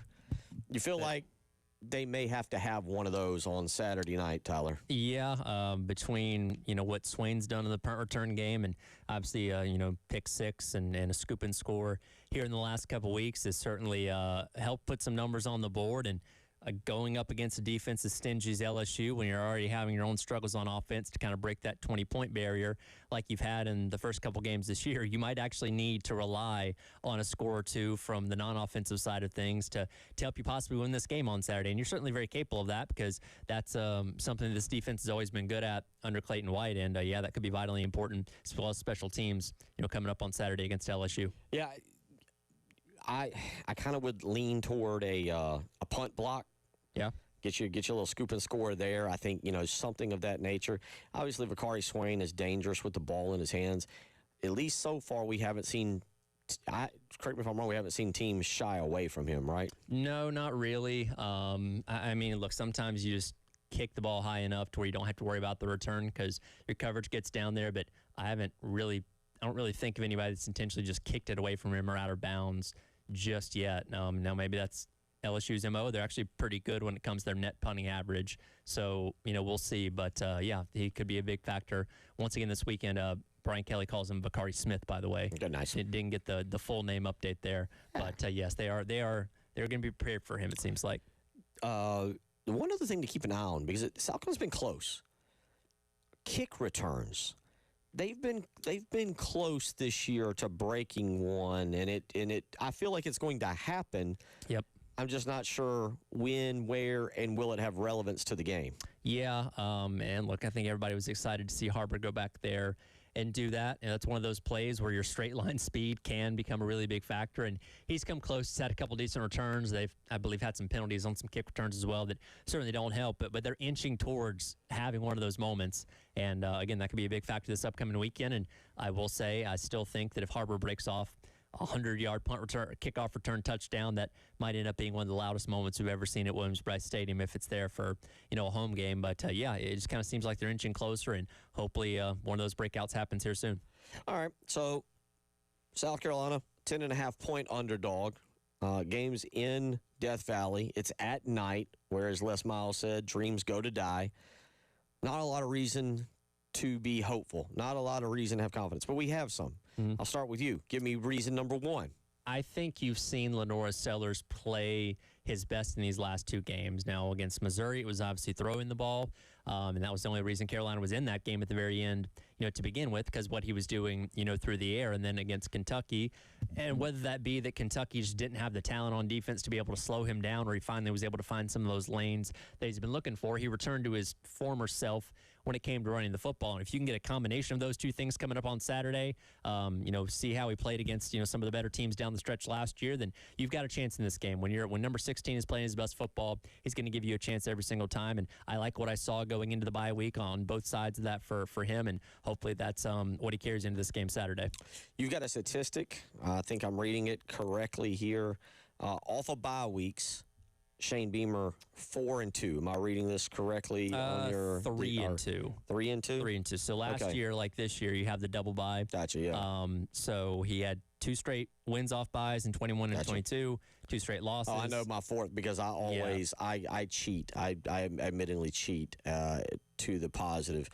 The North Carolina game. I always go back to the North. That's why I think but they have lost bowl games too. But I always take the North Carolina game. Right. But you're right. 3-2 in the regular. 3-2 in the regular season.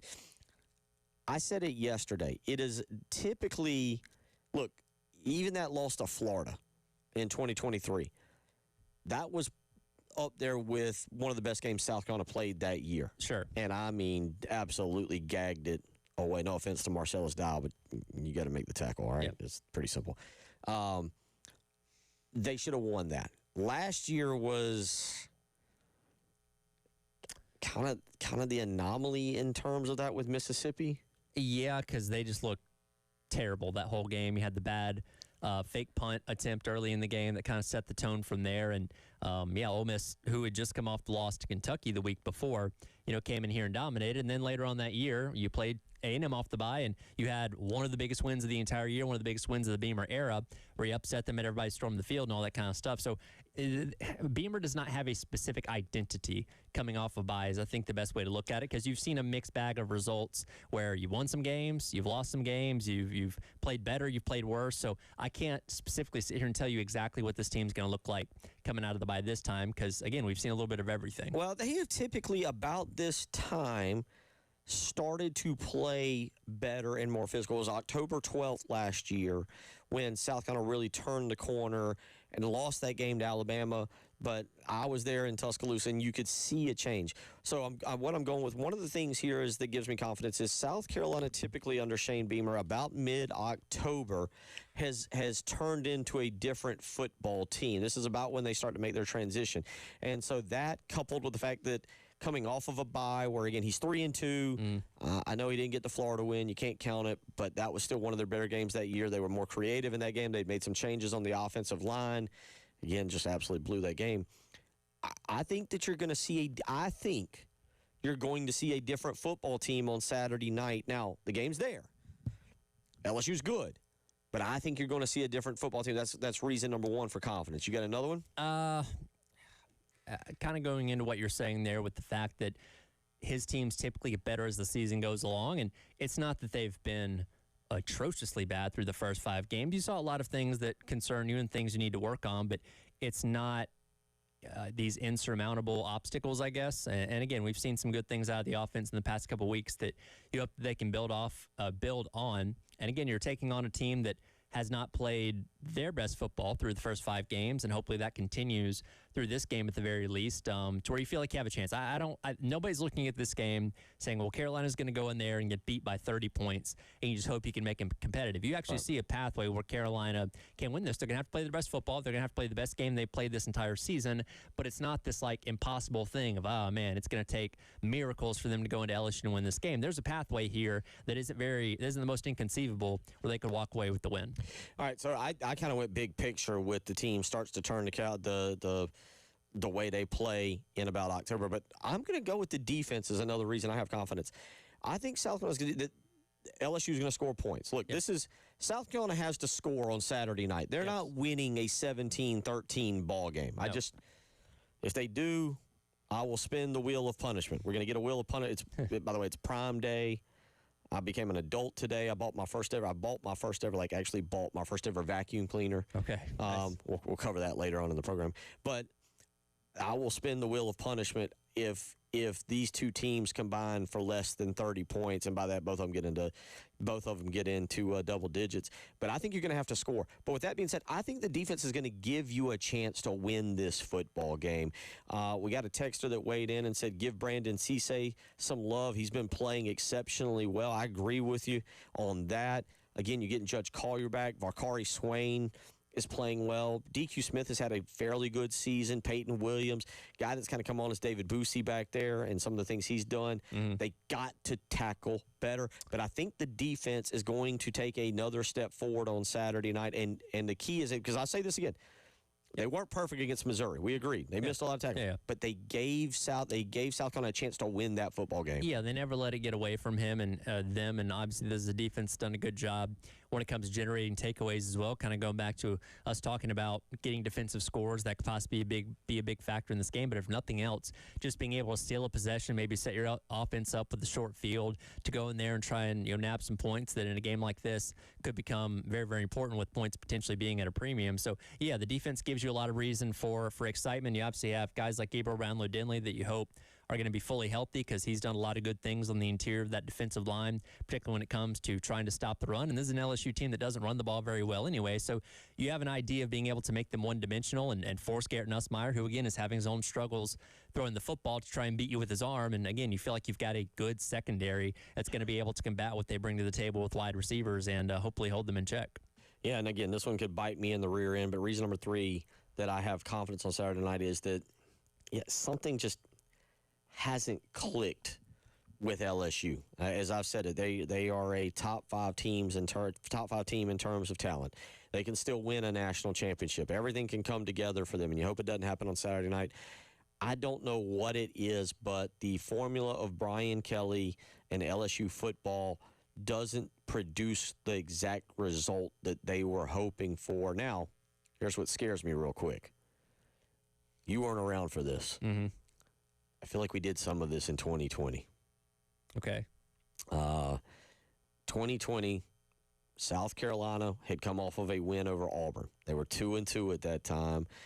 They had gotten things going, and they were going to LSU on a Saturday night. The last time that South Carolina was down there, they go to LSU. LSU, now they're different, mind you, but LSU was giving a first-time starting quarterback his opportunity. Can you name that quarterback who has now been at 5 different schools? Was that TJ Finley? That would be TJ Finley. LSU blew the doors off of South Carolina that night, 31-10 at halftime, 52-24 was the final. TJ Finley was 17-21, 2 touchdowns and an interception. That's partially my fear on Saturday night, is that something gets going for LSU. But at least to this point, one of the confidence points that I have, one of the confidence reasons, it's just not.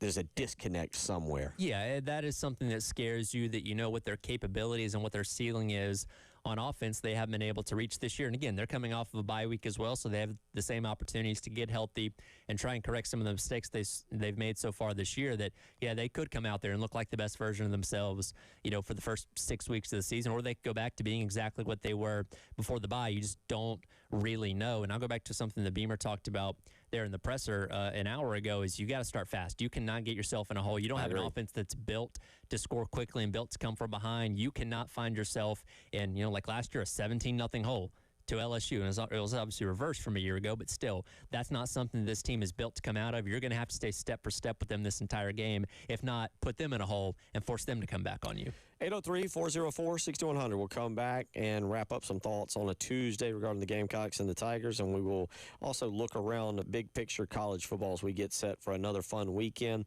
You're listening to Captain David Ayer, Tyler Head, and Bill Gunner. It is the Halftime Show.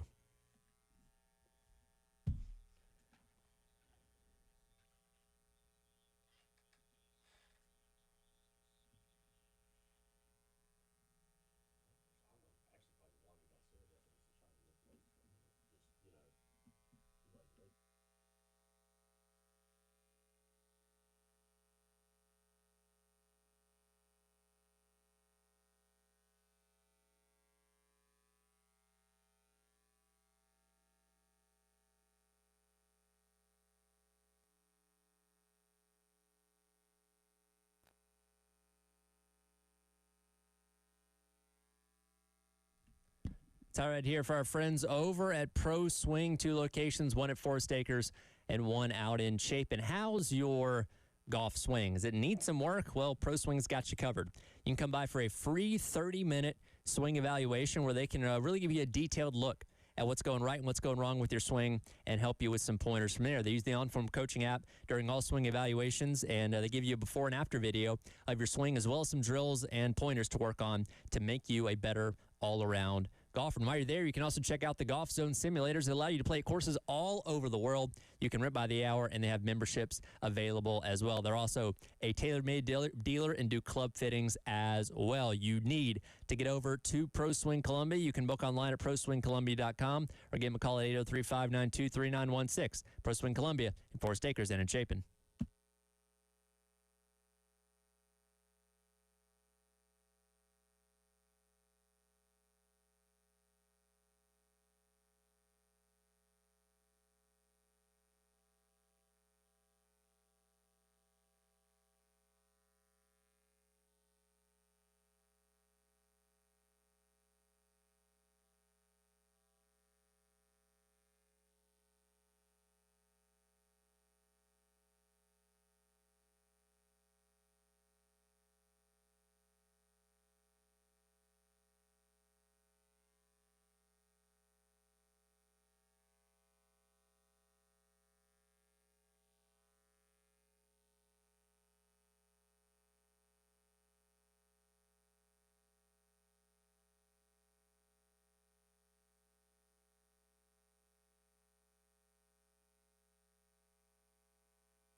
All right, welcome back in. It is the halftime show.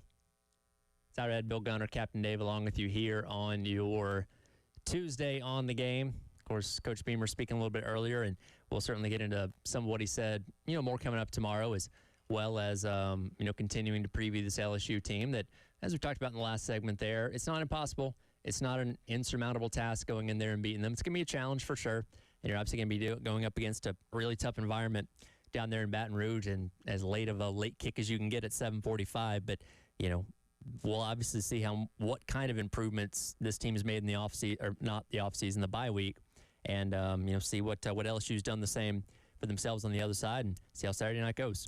Guessing, I'm going to assume that it's 6:45 kickoff local time there, and so that won't play a huge role on the body, but certainly night game gives the LSU fans a chance to get a little more liquored up, to get out there and have a good time. And I tell you, if you're going, I'll tell you this, enjoy it, man. It is, in my opinion, look, going to Nashville for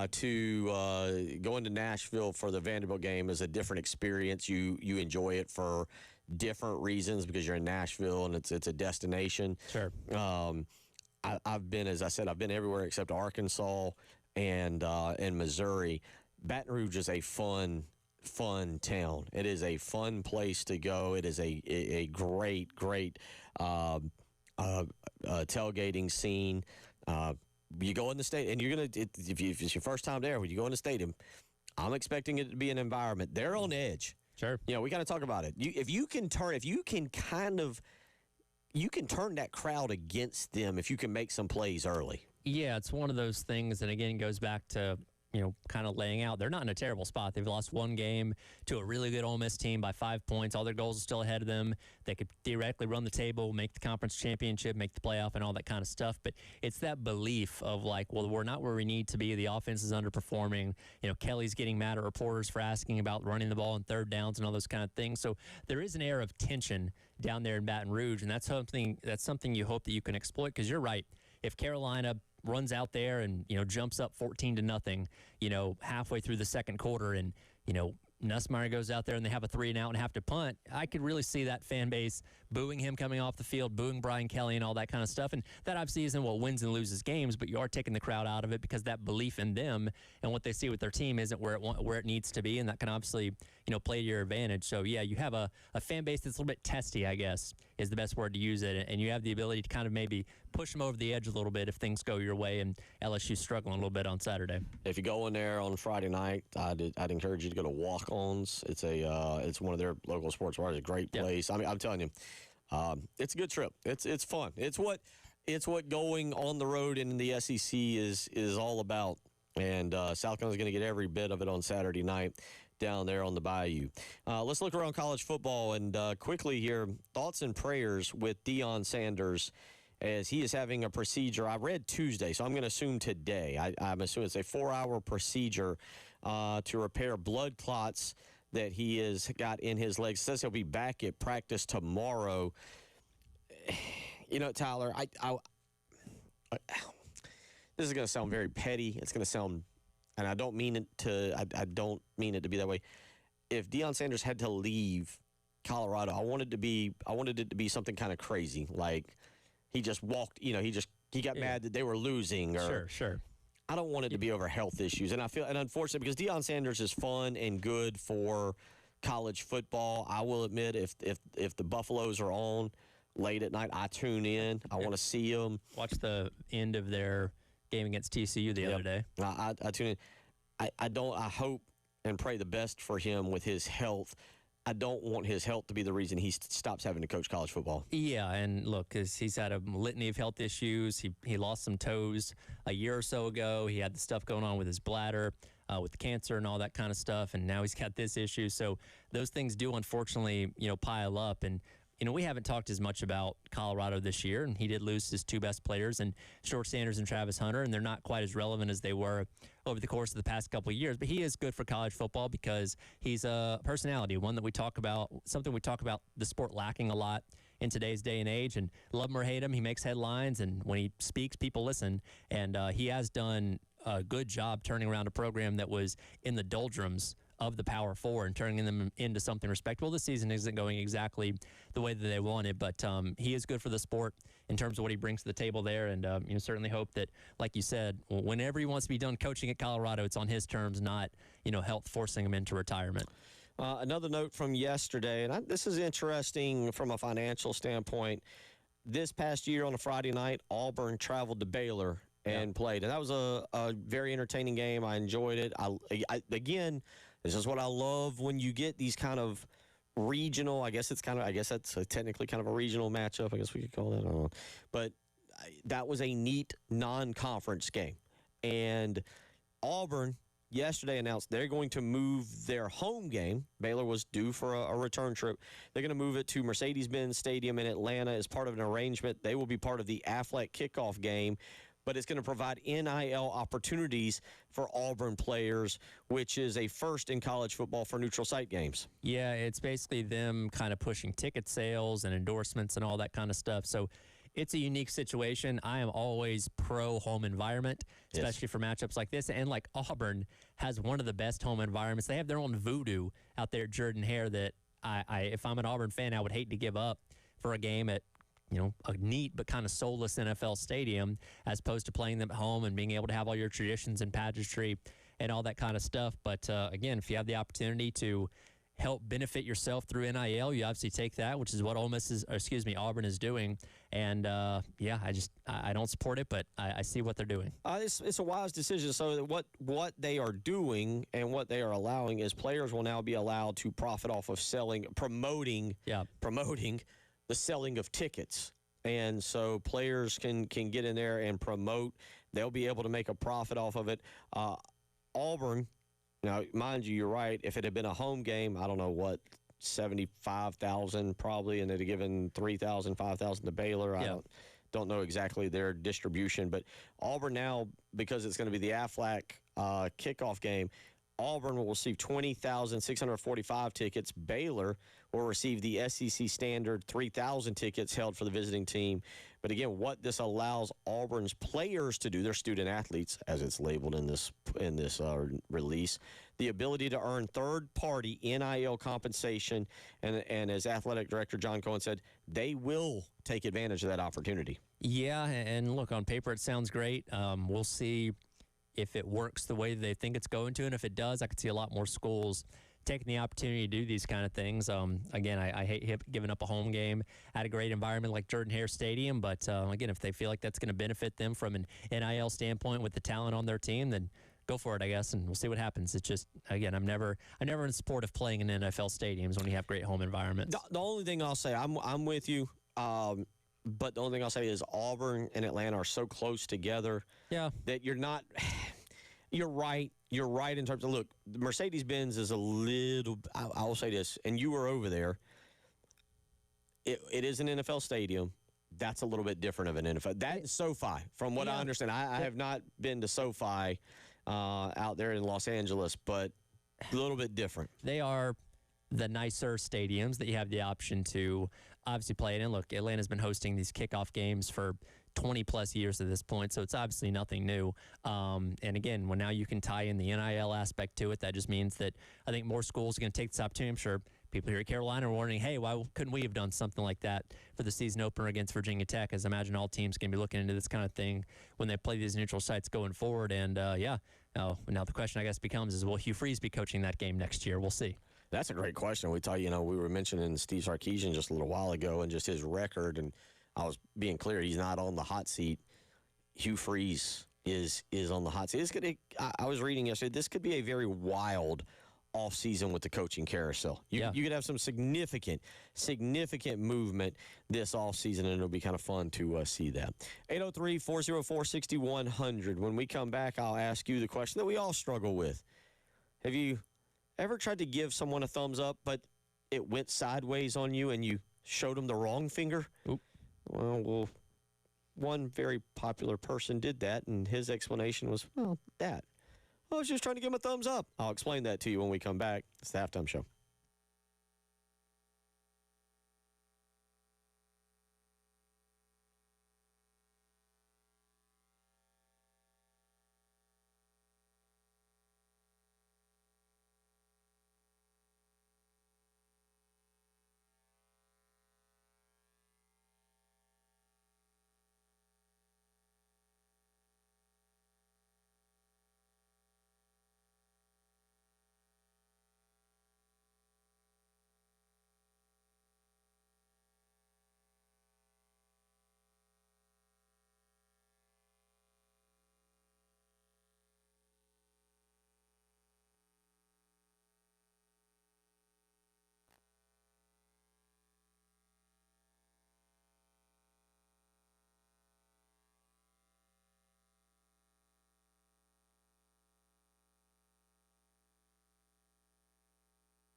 Final segment of the show, and then Tyler and I will be back tomorrow to really dig into this LSU South Carolina game. It's going to be a lot of fun on Saturday and this coming weekend. We'll get more also in depth on the schedule for this coming weekend and look at some of the games specifically highlighted by Oregon and Indiana on Saturday afternoon, and count me in.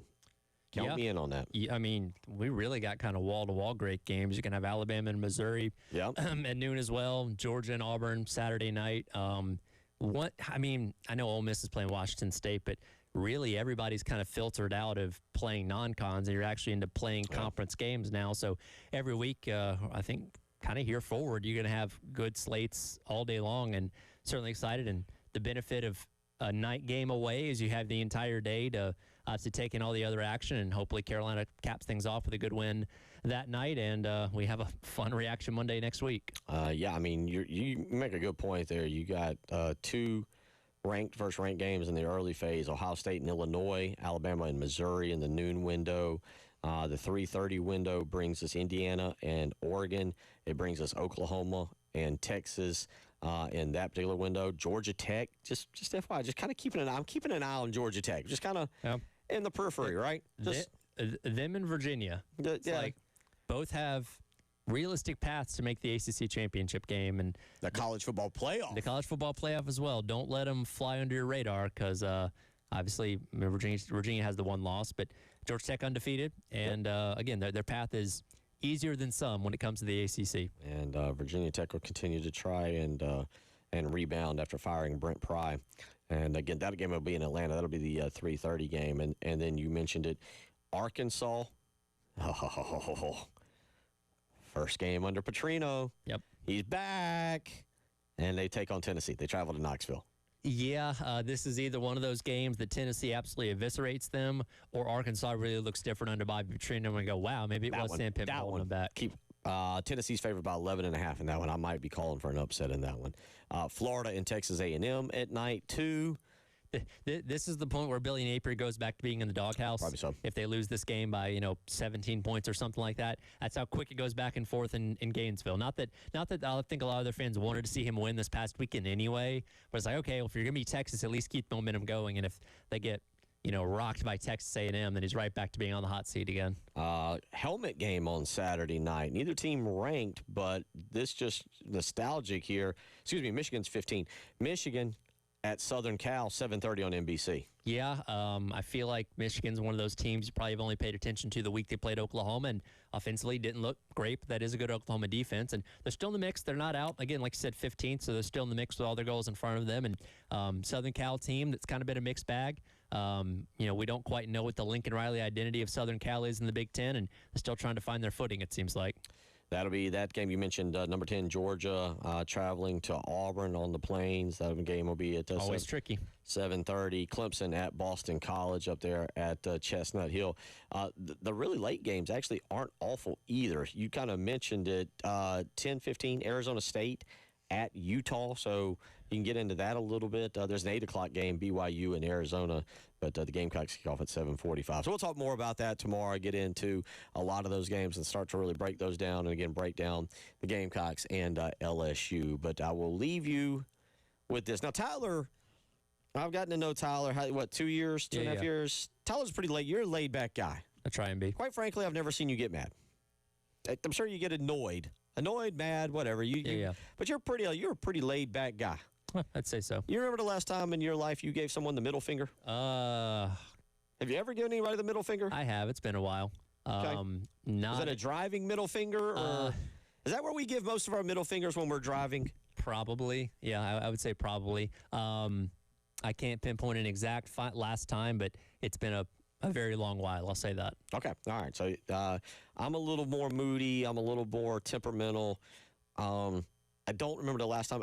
I've never really gone to the middle finger as like that's just not really one of my go-tos for telling you I'm not pleased with you. Like I said, I don't even really honk at people when they make traffic violations around me. I kind of just try to steer out of the way. I do think the middle finger is used more frequently on road rage. Well, a well-known owner of a football team recently may have gotten confused. This past weekend in New York, videos on social media showed the one and only Jerry Jones quickly flashing his middle finger late in the Cowboys' 37-22 game to the New York Jets, right? Yep. Okay. Now, you're well aware of where your middle finger is, right? Yes. You're also well aware of all your fingers. You know what your thumb is, right? Yeah. Jones on 105.3 The Fan in Dallas said he was trying to give a thumbs up and inadvertently gave a middle finger to his fan base. He said it was unfortunate. It was kind of an exchange with our fans out in front of us. There was a swarm of Cowboy fans out in front, not Jets fans, Cowboy fans. The entire stadium was brimming with enthusiasm of Cowboys and certainly late in game. The gesture was inadvertent on my part. That was right after we made our last touchdown. We were all excited about it. It wasn't anything antagonistic issue or anything like that. I just put up the wrong show on my hand. Yeah, sometimes your thumb gets stuck and, another finger flies out. I don't know. It makes sense in Jerry's mind, I guess. He says, I got it straightened around pretty quick. I had the chance to look at it, and it got straightened out pretty quick, but the intention was thumbs up and basically pointing at our fans because everybody was jumping up and down excited. Now, I don't know about y'all. Yes. Okay. I have never once gone to give a thumbs up. Maybe I've gone to give a thumbs up and give a wink and a gun. Sure. And then, not so much a middle finger. Oh, Jerry. I'm going to start using that one. Oh, I gave you a middle finger? I meant to give you a thumbs up. How about that? There you go. We'll come back and do it all tomorrow. A lot to get into. How you feeling today? I'm okay. Go take a nap. Yeah. We'll all get out of here.